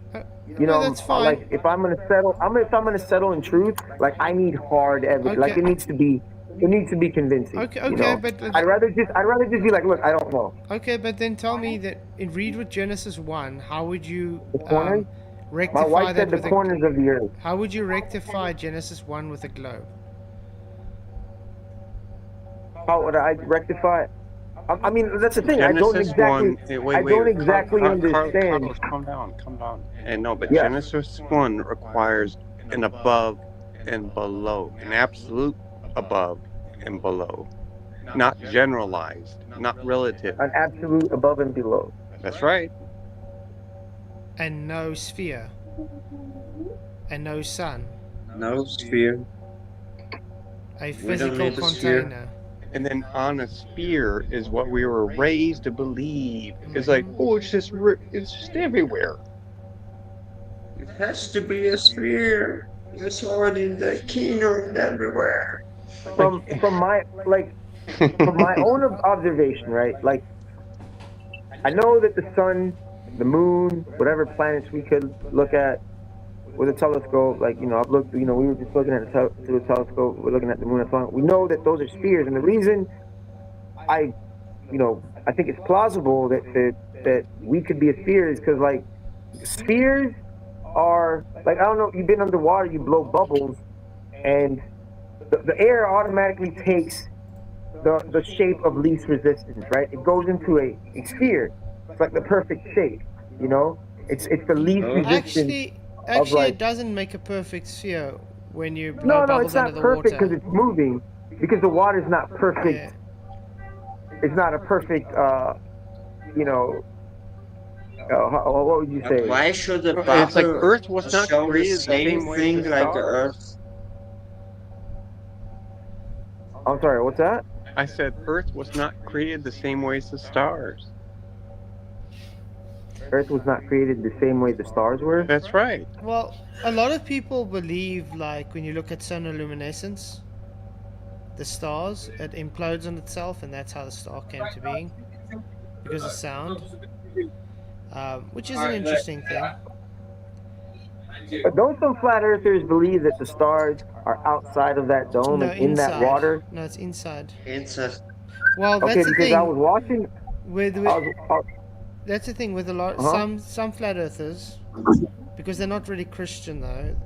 you know, they would believe just in solar luminescence. So they believe like in the ether, or you know, it's like water kind of thing. So when they believe solar luminescence, they believe the stars are in the water. But if you take it strictly, physically, strictly based on scripture, it's not in the waters because the waters is separated. But this is also the thing is when you take it with like Noah's flood, where God said He opened the windows of the firmament, okay, and the great deep gushed out from underneath. That means it The would fountains are the springs of the earth. Yeah. That explains exactly where the waters from Genesis 1. You understand? The waters above fall through the physical firmament when He opened the windows of heaven, and the waters from the great abyss underneath came up through the geysers. And that's why we say we don't believe that there's impacts, craters impacts. We believe it's those are from the geysers, from the geysers from when Noah's flood happened. Hey LJ, what's up, brother? Hey guys, you guys can hear me, right? Yeah, 100%. Yeah. Hey, so I got a question for the globe head. So look, I'm gonna try to because I've been in your place once. We all have. So think about it, right? Let's say, like in your case, you think God is gonna make a spinning space ball with curved seawater. So let's imagine like we're in your reality. Now, let's say 1 billion miles from here in so-called space. Is there like a different God? What about 100 billion miles? What about 50 billion miles? Are there like multiple gods? What do you think? Or would it just be a flat stationary Earth, like Razor, Alcon's razor? I'm not sure I understand that question. I didn't catch that. I might need you to rephrase that question. So in your worldview, there is all kinds of different planets, all kinds of different shit that we watch in movies. So you're saying there's different gods? No, what does that have to do with different? I haven't said anything like that. Right, but I'm just trying to imagine in your point of view, it would make more sense. I mean, whatever is out endless, there, right? whatever is out there, whether it be submerged in water or space, whatever it is, it's made by one God, right? It's made by the God of the Bible and His Son. I don't see why. Well, it just wouldn't make Carlos, sense. The point is, he doesn't It makes a lot more describe a sense. heliocentric point of view. Ever. I see what you're saying. I know, Okay, I get what you're saying. wait. You know how I know that? I tried to argue it from that point of view, and I made an ass of myself. So what? So if I'm understanding you correctly, if God created this world like this, that would mean that by default, every other world that He's done in What do you mean every other world? What? Yeah, any other planets or anything else that He's made are like this. No, dude. No, there's no other freaking worlds. There's no other planets. Not according to the Bible. Earth no. is not God was giving us everything. Well, my question to you based on that though is, do you think that God would create other planets with other life forms if He created us in His own image? And endless, right? It's supposed to be endless. Yeah, ever Would expanding. He? I believe He would. Yeah. Why? I believe He would. Then what would make us so special if He creates other beings in other planets? Why would that make us any less special? Because God says He created us in His own image. And why What would if- what if Jesus he created- specifically? what if he And why would created us? Jesus specifically come to Earth if He can go to other civilizations and other planets? What if He created us to have dominion over these other places? Like He gave us dominion over the animals and told us to subdue them. Yeah, of the And Earth. subdue the earth. and Of the everything. Earth, exactly, not other planets. So you think that we were limited to just the earth? Because there is only the Earth. That's all there is. So it's the earth, the glass dome, and then just water. For See, you can't put words in our mouths. Hold on, buddy. We don't know what it's made out of. We don't know the I'm just exact trying to- location. Right. Yeah. Right. So you can't just like ask us. But like the globe is the one that doesn't make sense. Hey, Flats, is it cool if I ask him like unrelated to Bible Yeah, no, about go flat ahead, Earth? mate. Do your thing. Hey, remember Wes? I destroyed him with this. So you believe there's people right now in space? That you believe that? Like they're going like I mean, 17,000 I miles believe an that hour? there's that God has angels out there, and No, humans outside like of the earth. NASA. I believe. So the Bible says That's that not all what the he priests. asked. Huh? Do you That's believe in not what he space asked. travel? Like when you see the rockets landing, do you think that's real? Oh no, I don't believe any. I don't believe any of that NASA stuff. Oh, perfect. I don't believe they're going to the moon or anything like that. No. Yeah, he's on the right path, guys. All right, awesome. Yeah, I definitely don't believe it. You know, I know NASA's full of it. All of the videos. Awesome, man. Just like last thing I'll say is, yeah, man. Just think about it. Like, why would God, make such a confusing system no one can comprehend? No one, versus just something simple. Like literally, I know like my dog is smarter than a lot of globe heads. That's literally how bad it is. You believe that? You're convinced of that? Well, certain aspects. I mean, he's better. Like they're better at hunting, smelling, of course. And you think and you equate that to intelligence? Well, I mean, it is a form of intelligence. What do you mean? Asking if you equate those attributes of your dog to intelligence in comparison to humans. No, of course not. I mean, it's but quite the claim. like you every just made animal is different. that you know dogs, or you have a dog that is smarter than some humans that you know. It's quite the claim. That's all. I'm just pointing that out. Only when it comes to globetards, which are actually like shills, literally. Like no one cares this much unless if you're like paid or something weird. But yeah, these guys, they just fight flat Earth all day. That's what I meant. Like my dog knows no one is gonna land on the moon, right? He doesn't even look at the moon. But these guys, try to believe that. Yeah, I mean, I'm sure it's never even crossed his mind, really. Oh, Carlos, let's start small. We were globers. Can we prove space? Can you prove space? No, can you? Can I prove it? Could I? I'm going to tell you right now. My answer is no. There's no way I can prove space. No, I mean, we could prove what we could So see with why our is it eyes. so I mean, to an extent, we're very even prove it. No, I'd say don't we're very overtalk me. limited. We're very limited. Wait, guys, but okay. What? Just let him first finish, and then you go on, Carlos. He's still talking quickly. Just finish. Okay. Sorry, man. Derek, he wasn't over talking. So how can you?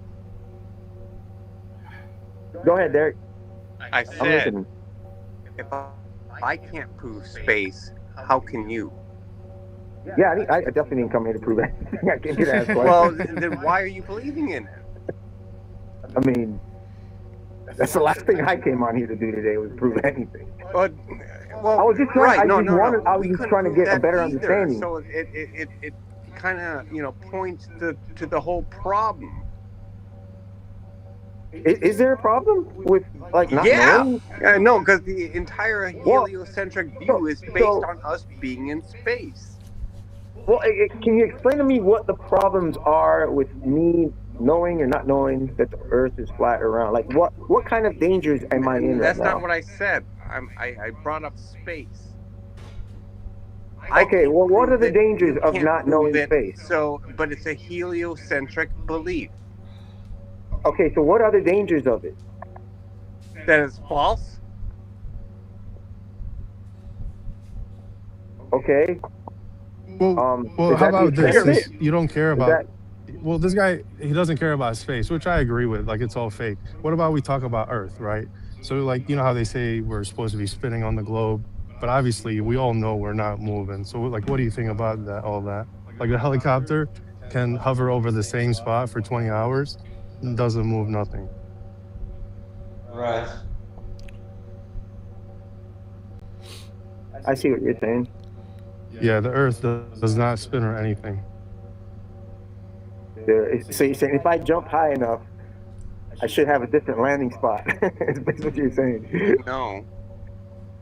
Well, according to the Yeah, I mean, moving it could Earth, be yeah. wind, According to the even moving on Earth, Earth, yeah. but- And that's According why I to the like, moving and that's Earth, why I yes. like bringing up Felix Baumgartner, because he But we're not jumped moving. and he was in the air for how many minutes, and he landed where he jumped.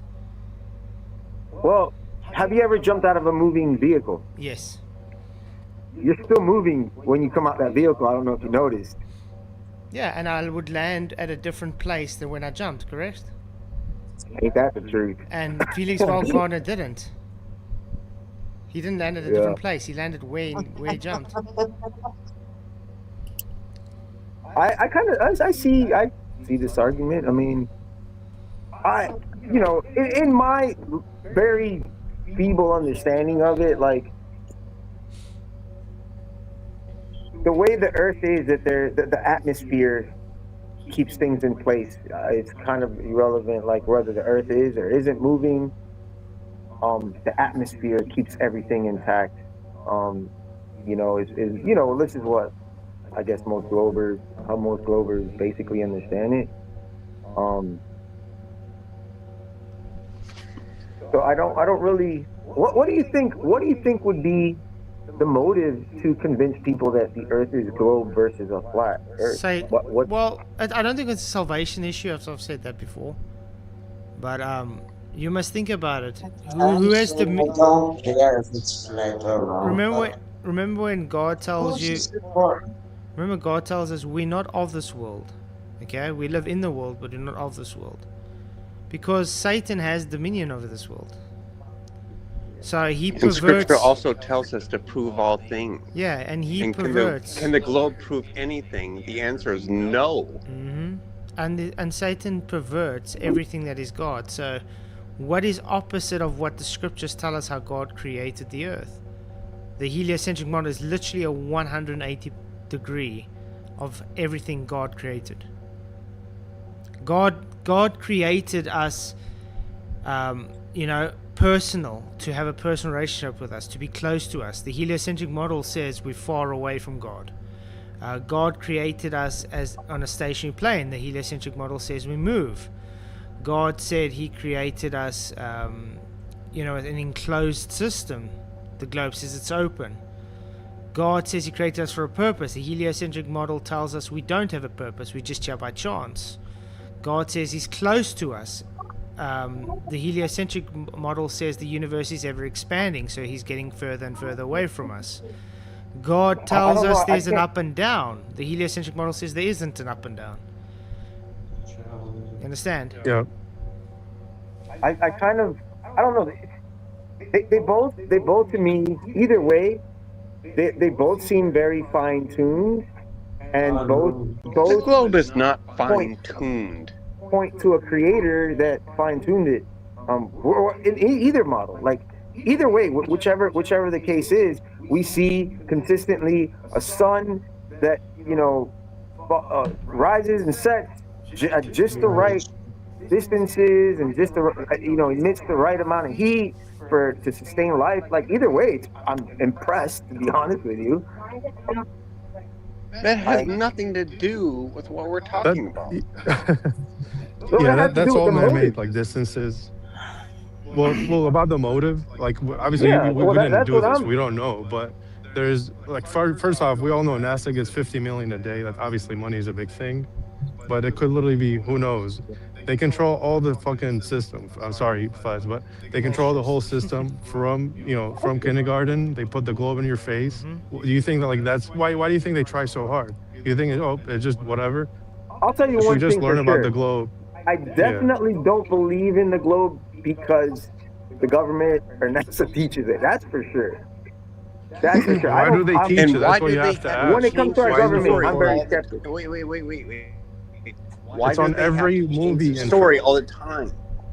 Between it's not a perfect sphere, and yet they always show us images of a perfect sphere. Answer me that. It's also right. It also. It doesn't make also any fits sense how, like they say, all. with monkeys. So that's what also.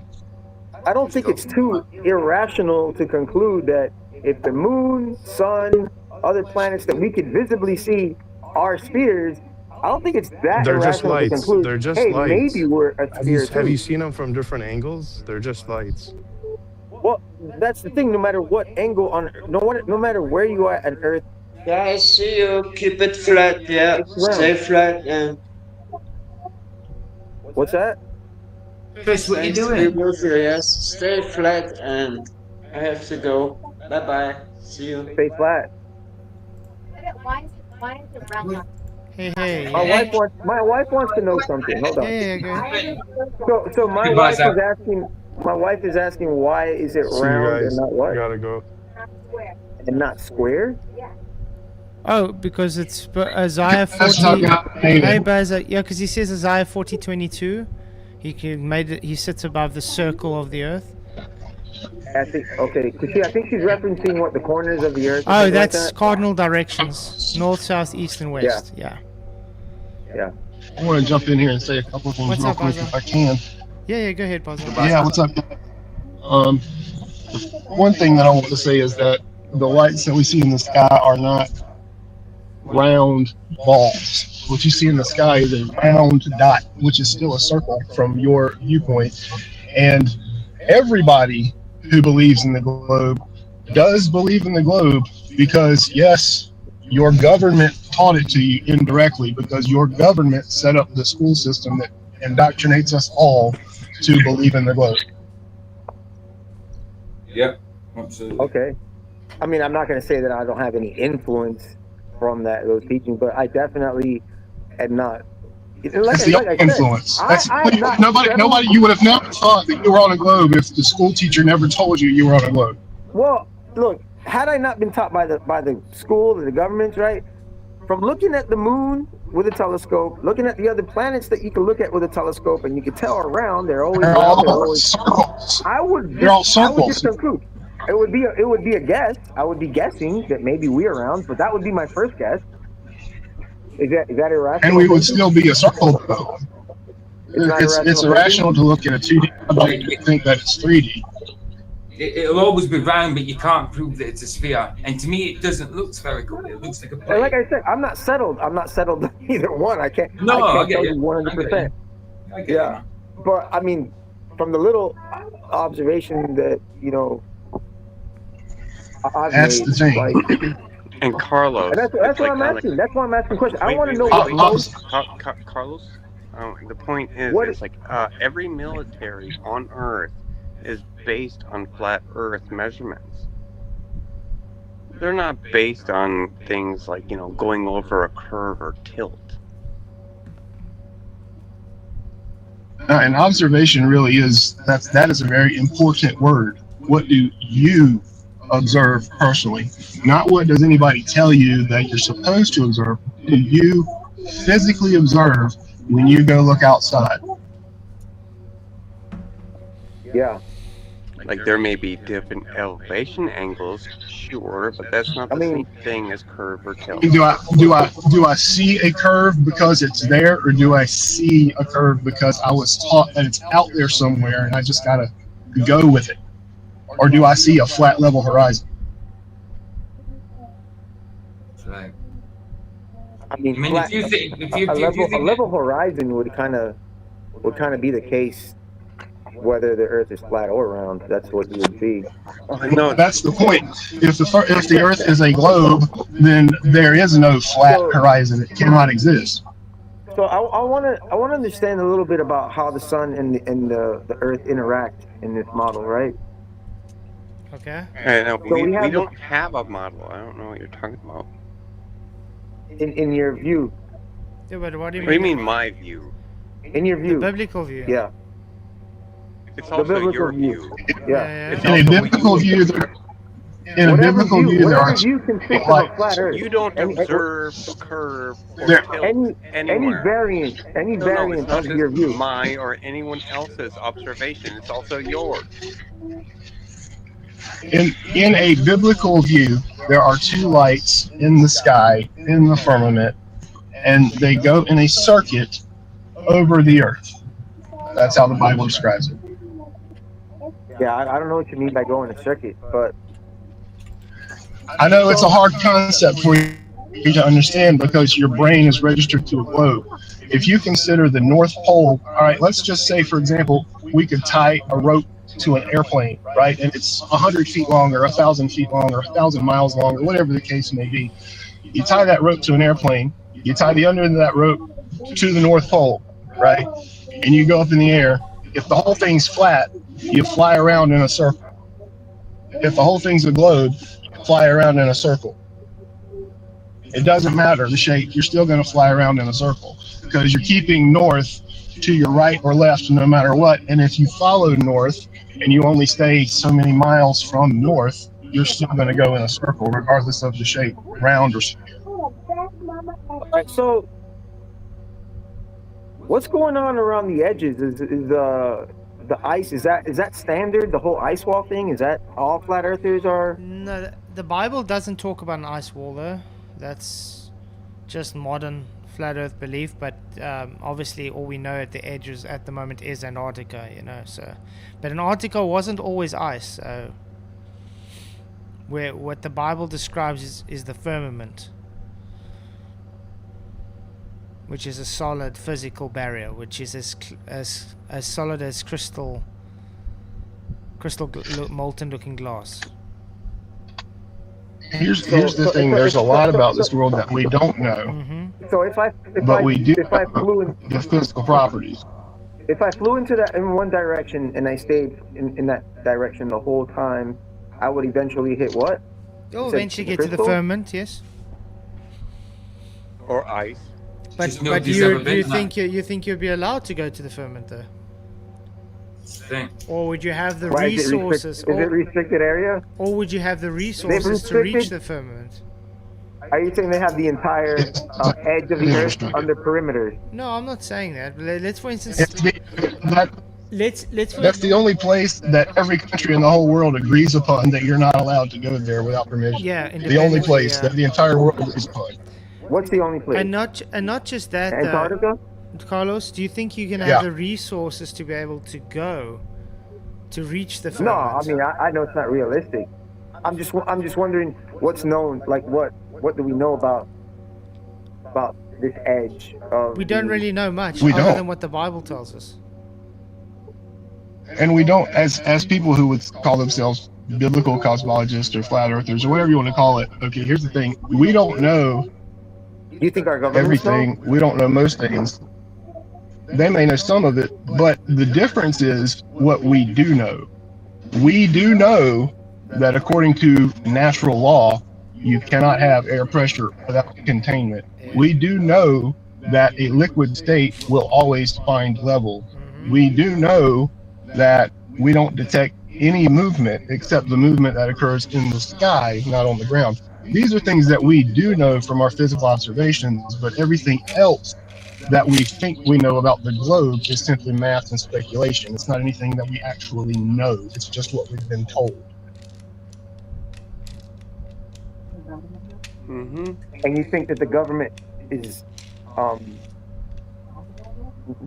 sure the government's completely honest with us about everything and would never lie to us about it. I just want to point out to you. What I'm saying is that you because I'm very skeptical about. I don't believe the government. In fact, if I told you what my belief of who our government is and everything, you'd probably would think I'm the conspiracy theorist. But I mean, but Carlos, you'd agree that the governments have to kind of keep us in the dark to have control over us, correct?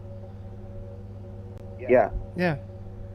And look, as a Seventh-day Adventist, right? As a Seventh-day Adventist, I think you know who I believe. You know what we believe. We believe all roads lead to Rome. Ultimately, it's the Catholic Church that's controlling all of this information. So just to lay that on the table so that way you know where I'm coming from in regard to our government. I don't believe the government because I know the government is controlled by Rome. And I know that Rome is the Antichrist. The papal system is the Antichrist, according to our view. So why if you're you still thinking that I believe do believe in the government, I don't believe in what I believe in because the government has told me. But you know what's funny about I know that I know for a fact. In fact, I got receipts that the Roman Catholic Church controls our school systems and our education systems But you know and every what's institution in this country. You know what's ironic about the Catholic Church, though? They're the ones who started this whole heliocentric belief system. Yeah. Well, are you surprised? Yeah, it was a Jesuit order. It's the Jesuit order, to be specific. That's how they infiltrate. You see, the Catholic Church is the mother of harlots, right? Right? It's Babylon, And what does Babylon do? It spreads its little minions all over the earth and takes control of all the institutions, religions, denominations, governments. All roads lead to Rome. They really do. It's not a vacation hotspot slogan. It's a real thing. All roads lead to Rome, for real. Carlos, let me ask you a question.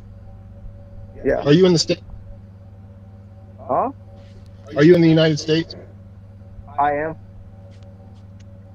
Would you say that you're free? No, I mean, to an extent, but I'm free in Christ. Yeah. I'm free in Christ. Right. I'm not free. Right. You know what I mean? But nobody can tell me what to believe or who I need to, or what to worship. Right. I understand that. But where you live right now, are you free to do anything that you want to do? I mean, I'm grateful for the freedoms that we do have, but no, we're not free like that. No, we are definitely under their, I guess Control. some form of control or slavery. You could even go as far as that, and in my opinion, that's what the globe is all about. Just like you can't go to work without paying the man taxes, right, off of your sweat, even though you did the work and you earned the money, you still got to give them a cut because they say so, because you're under their control. That's how they control you. So they can control your pocketbook, they can control your wallet, right? How do they control your mind? So that way you always listen to what they have to say. Yeah, I mean, it just seems like usually when the there's incentive in the things that they lie about, and I don't see a clear incentive on what they, like for example, the United States has been hollering, we're in debt, we're broke, right? Hollering, we're broke all these years, but are we really broke, or are they just trying to, what's the incentive to for them to manipulate the money and everything? You know what I mean? So like, I see an incentive. I don't see how they benefit from us. I don't see how they care. I see how NASA might. Do you think the government wants you? Do you think the government wants you to know God? No. No, obviously not. I mean, they want me to know. They want me to know their version of God. Yes. They want me to know their version of Christianity, right? Because that's at the end of the day, that's what the Antichrist is. It comes in the form of Christianity, And the Antichrist and all these systems, they're usually what? Opposite of the truth of God. Yeah. Well, Antichrist, what it means by definition, it means the replacement of Christ. The Antichrist is in place of Christ, and that's what the Pope's title is by definition. The vicar of the Son of God, the vicarious filii Dei, literally means replacement of the Son of God. So we're replacing the truth with a lie. Yeah. So there you go, globe. Yeah. And again, like when the Catholic Church, when I see, for example, the Catholic Church claim the authority to change the seventh-day Sabbath, God's true Sabbath, from Saturday to Sunday, I see an incentive there, because now he keeps the people in perpetual sin and in perpetual violation of God's law, right? And they openly declare this, right? We have the ecclesiastic authority to change this law. And people follow along. Why do Christians go to church on Sunday? So I see an incentive there. But I don't see an incentive. I don't see the government putting me in violation of God's law by believing that the earth is round, or flat, and that's ultimately what Antichrist system wants to do. It wants to put us in violation of God's law. It wants to keep us in perpetual sin. Right, and like Keith was saying, for that reason, it's not a salvation issue, but it's not God's law so much that they're worried about. Where for you, let me ask you this question. As someone who could believe in the globe, let's just take that viewpoint. Where is God? Physically, where is God? 16 times, right? The Bible says, most of those times it's Jesus. He says, "My Father in heaven, our Father who art in heaven." Which Where's heaven? requires an above and below. Where's heaven though? Where's heaven? Is It's not here is on heaven earth. above the Carlos, clouds? I'm sorry, man, Is heaven but above no. the clouds, or Daisy. is heaven in the Milky Way? Is heaven billions and billions and billions and billions of light years away? Heaven's a good way from here. That's the only thing I could tell you about heaven. Is it up there? It's a good way Right, from here. but according to God's truth, the earth is his footstool, so he can't be too far away. Well, for him, what is distance to God? He You sees know, us I as mean, grasshoppers. So you're trying to describe it as figurative, not reality.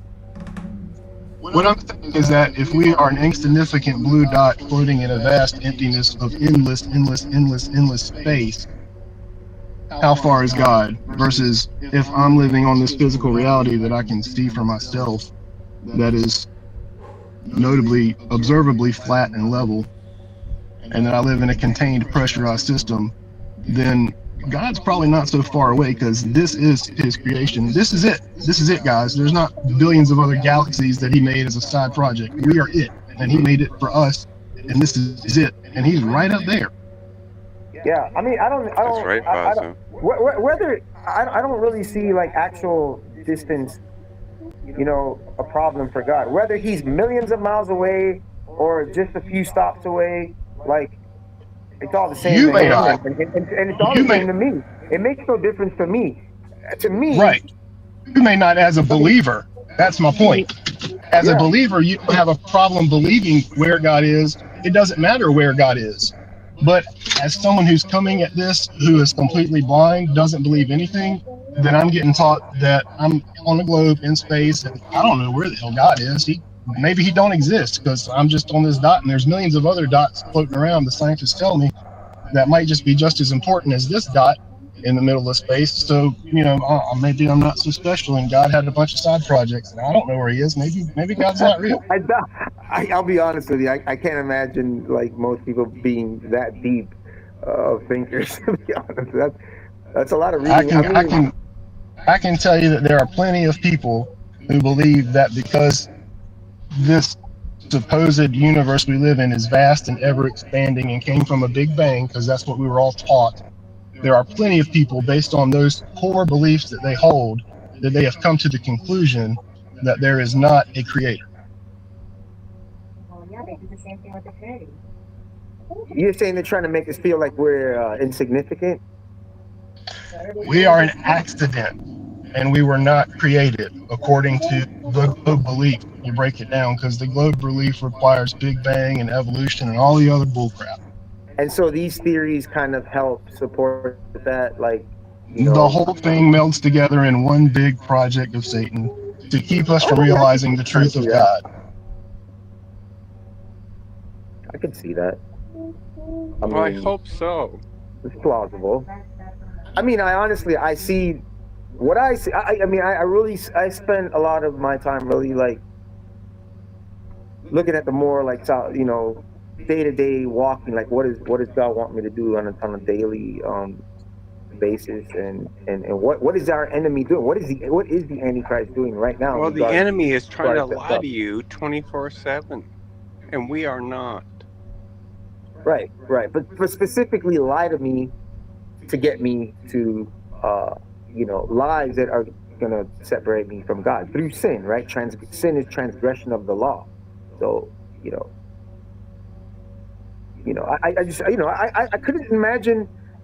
I don't see Satan investing so much time into something that's really not going to be a salvation issue. Like, Satan wants souls. He doesn't want to just like have a bunch of all he's got. like globers. What does he get out of saying, "Oh, these are all globers"? So, like, ultimately, is globalism like leading people away from Christ? I don't observe that. Sometimes, yes. Like I said, if you grew up in this Satan world, literally lights his ass off all the time. Or what part about when Jesus said he's a liar and a murderer don't you understand? but see, there are some people who have grown up in this world, and I myself, I have been blessed to grow up in a family that did believe in God and explain that to me at a young age. There are a lot of people in this world who don't have that, and they just, whatever information they get, they're getting from the schools or their parents. And if their parents believe the same thing as then that's not any different. And so, no, Satan's not sitting around wondering about how he can, worry about the salvation so much, as in Satan can't offer you salvation. He knows that. He's also not going to offer you the truth, because the truth will lead you to salvation in one way or another. So he's going to do everything he can at every corner to lie to you about everything, and that includes this physical reality.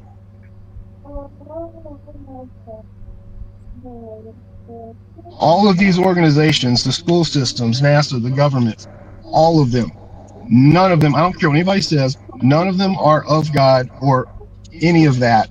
And basically, they're all just a huge network of the other side of Satan to lure you away. To lure you. Satan can't take your salvation, but you can give it up. But Satan can lie to you and coerce you into believing all of these things that can keep you from believing in God. He's also really good at creating diversions and distractions. And that serves dual purpose too, because that's going to keep you from focusing God, keep you from focusing on God, and sometimes it may get you to question whether there is a God, depending on the distraction. I mean, the moon landing, right? Let's just take that for example. The Bible says the moon is a light. Can you land a rocket on a light? No. The Bible says that there is a firmament. The Bible says it clearly that there is a physical barrier above this plane of existence. There is a physical barrier there. So if there's a physical barrier, when you say physical, Rakia. It's claimed that the moon is a physical rock, Carlos. Who is? The government. The globe claims that. There's no Yes, way that thing was the Bible hovering above us if even gravity were real. The Bible says that there's a So are you saying that the moon? So are you saying that the moon is its own source of light? That the light that's on the moon is not light that is reflecting onto it? Is that what you're saying? Exactly. Yes. Yes. So the moon emits its own light. Yes, exactly. The moon does emit its own light. That's an interesting theory. I wasn't aware that's that. what it says in the Bible. The Bible says there are. That's right, Keith. The Bible says there are two lights. It doesn't say one light in a mirror. And even according to the globe model, like the moon will be like fully lit up on the opposite side of your globe Earth. How do you make sense of that? Which you never do. Which we never could as former globe Earthers. Okay, but look what it says. Look what it says, okay? Retarded. Yeah. And 1 Genesis 1 verse 14. God said, "Let there be lights in the firmament of the heaven to divide the day from the night, and to let them be for signs and for seasons, for days and for years. And let them be lights in the firmament of heaven to give light upon the earth." And it was so. And God made two great lights. The greater light to rule the day, that's the sun, and the lesser light to rule the night. He made the stars also. So you see, the lesser light is the moon, and the greater light is the sun. How come it's and made two great lights? Because the two great lights is the moon and the sun. So the sun rules the day and the moon rules the night. Okay. Yeah, my bad. I thought when I read great lights, I thought that was plural for the lesser lights, but I see that it's referring to the two lights, plural there. And in 15, where it says, let them be for lights in the firmament of the heaven to give light upon the earth.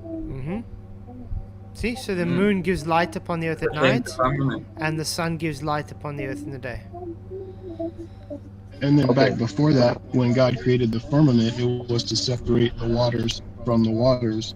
So there's a physical division there, a physical separation. Yeah. Not an atmospheric difference of gradients and temperatures and pressures and all this malarkey. There's a physical barrier there called the firmament. So you can't fly anything through that to get to the light, to land your rocket on the light. which is I not don't right. definitely. Yeah, I don't believe NASA any of those. We definitely can go to the moon. I know that's obvious. That's obvious. I mean, if we were at the We moon can in obviously go to the moon. 1969, we'd have a Walmart over there by now. If that was true. No, excuse me. Did I hear that right? We can obviously go to the moon. But actually, that's sort of a good segue. Right. No, I think he said he doesn't believe He that. doesn't believe in the moon landings. So. We have not been thrilled. Oh, good. Oh, thank God. I'm saying, This is if ridiculous. it's true, if it was true that we went to the moon in 1969, we would have a Walmart over there by now. Yeah, but if you also think about it, I mean, I've been how saying do you this to Globis. propel an object through freaking what they call space? Yeah, but I mean, think how rich you would be if you had to be the first company to claim a part of the moon and place advertisements on the moon. Oh yeah. And I mean, You see, you would think someone would have done it by now. I see a big incentive though for NASA faking those things. You know, aside from the whole Russia thing, I see that they get a lot of funding. They get a lot of money for these moon exploration. You know, all this stupid stuff, space exploration and all that. They get all kinds of money for that. So I mean, I see an incentive there. I see a motive there. You know. It's not only about the money though. For a But lot of people, it's about the worship. I could see how, like, all right, if we keep them thinking that this is the. I mean, now they got to keep the lie going. If it is a lie, they're like, okay, now we got to keep the lie going, and we want that money to keep coming in. Right? They find out we're liars, they're not going to give us money to build rockets and you know. So. Well, it's kind of like the FBI, where it's like you can never really, establish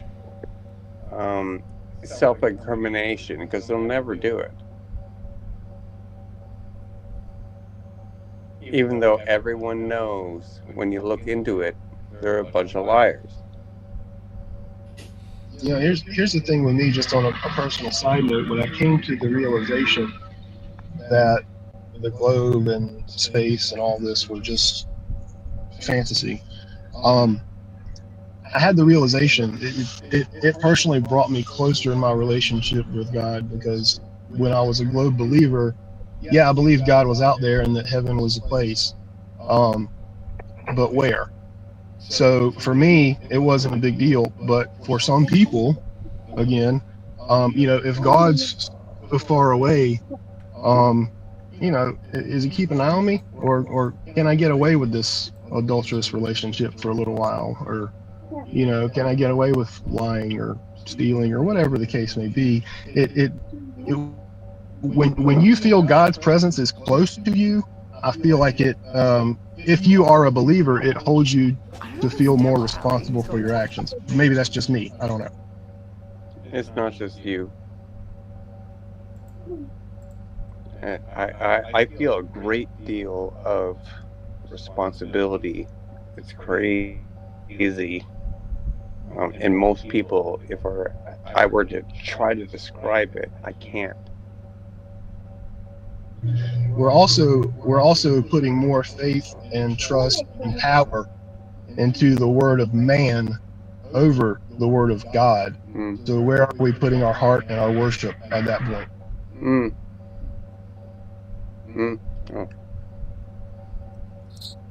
Because there's plenty of masquerades out there. You want to know what these guys are really up to? You want to know the conspiracies that matter, in my opinion, anyways. What they're really up to? What's behind all this deception about, the moon and the globe and all that stuff? Meanwhile, back at the Vatican, right? No, don't change the subject. I'm just trying to get to the heart of the matter. It all goes back to Genesis 3:3. That's where it all goes back to Genesis 3:3. That's where it all goes back to. Whether it's the Roman Church or the Jesuits or this government or that government or this bullcrap operation or that lie or this swindling, it all goes back to Genesis 3:3. Where does that leave us? The serpent in the garden. Since the beginning of time, that's been his job. And he's going to keep doing it because that's what he does. And it just gets bigger and more intricate and more expanded, but it's still always him. No, but Carlos, I want to ask you very politely, as a former Glober, prove space to me, please. What exactly do you want me to prove about it? No, you're the one trying to claim it's real. Dude, that's not true. I came here asking questions about flat Earth, dude. I've actually repeatedly said I'm not settled. Then why are you defending NASA? He's not defending NASA. He's not. Oh, He literally said he doesn't. He literally said he doesn't. Yeah, he He doesn't. literally said he doesn't. Okay, agree with all right. NASA. I've said it a bunch of times, Barry. Okay. Look, if you're looking for a Glober to debate, I'm not the guy. All right. Yeah, Carlos just asked questions. But I mean, you're still kind of going at us like, oh, Earth is still a globe. No. He's saying on either side. That's all. He's saying he is more on a globe side, but he's skeptical towards. He just doesn't fully agree with. How are you flat Earth. still on a globe side, though? But that's I why. want to understand that. But that's why we're going through scriptures, so you can see. And it's not scriptural. After 40 years of indoctrination, right? Sometimes you have to think things out and ask questions, and that's what Carlos is doing. He's just asking questions. Had the other day. Yeah, I'm wondering what it is that convinces the people that believe the Earth is flat. What it is that convinces them. That's what I was asking. Same argument I would have My for wife. God.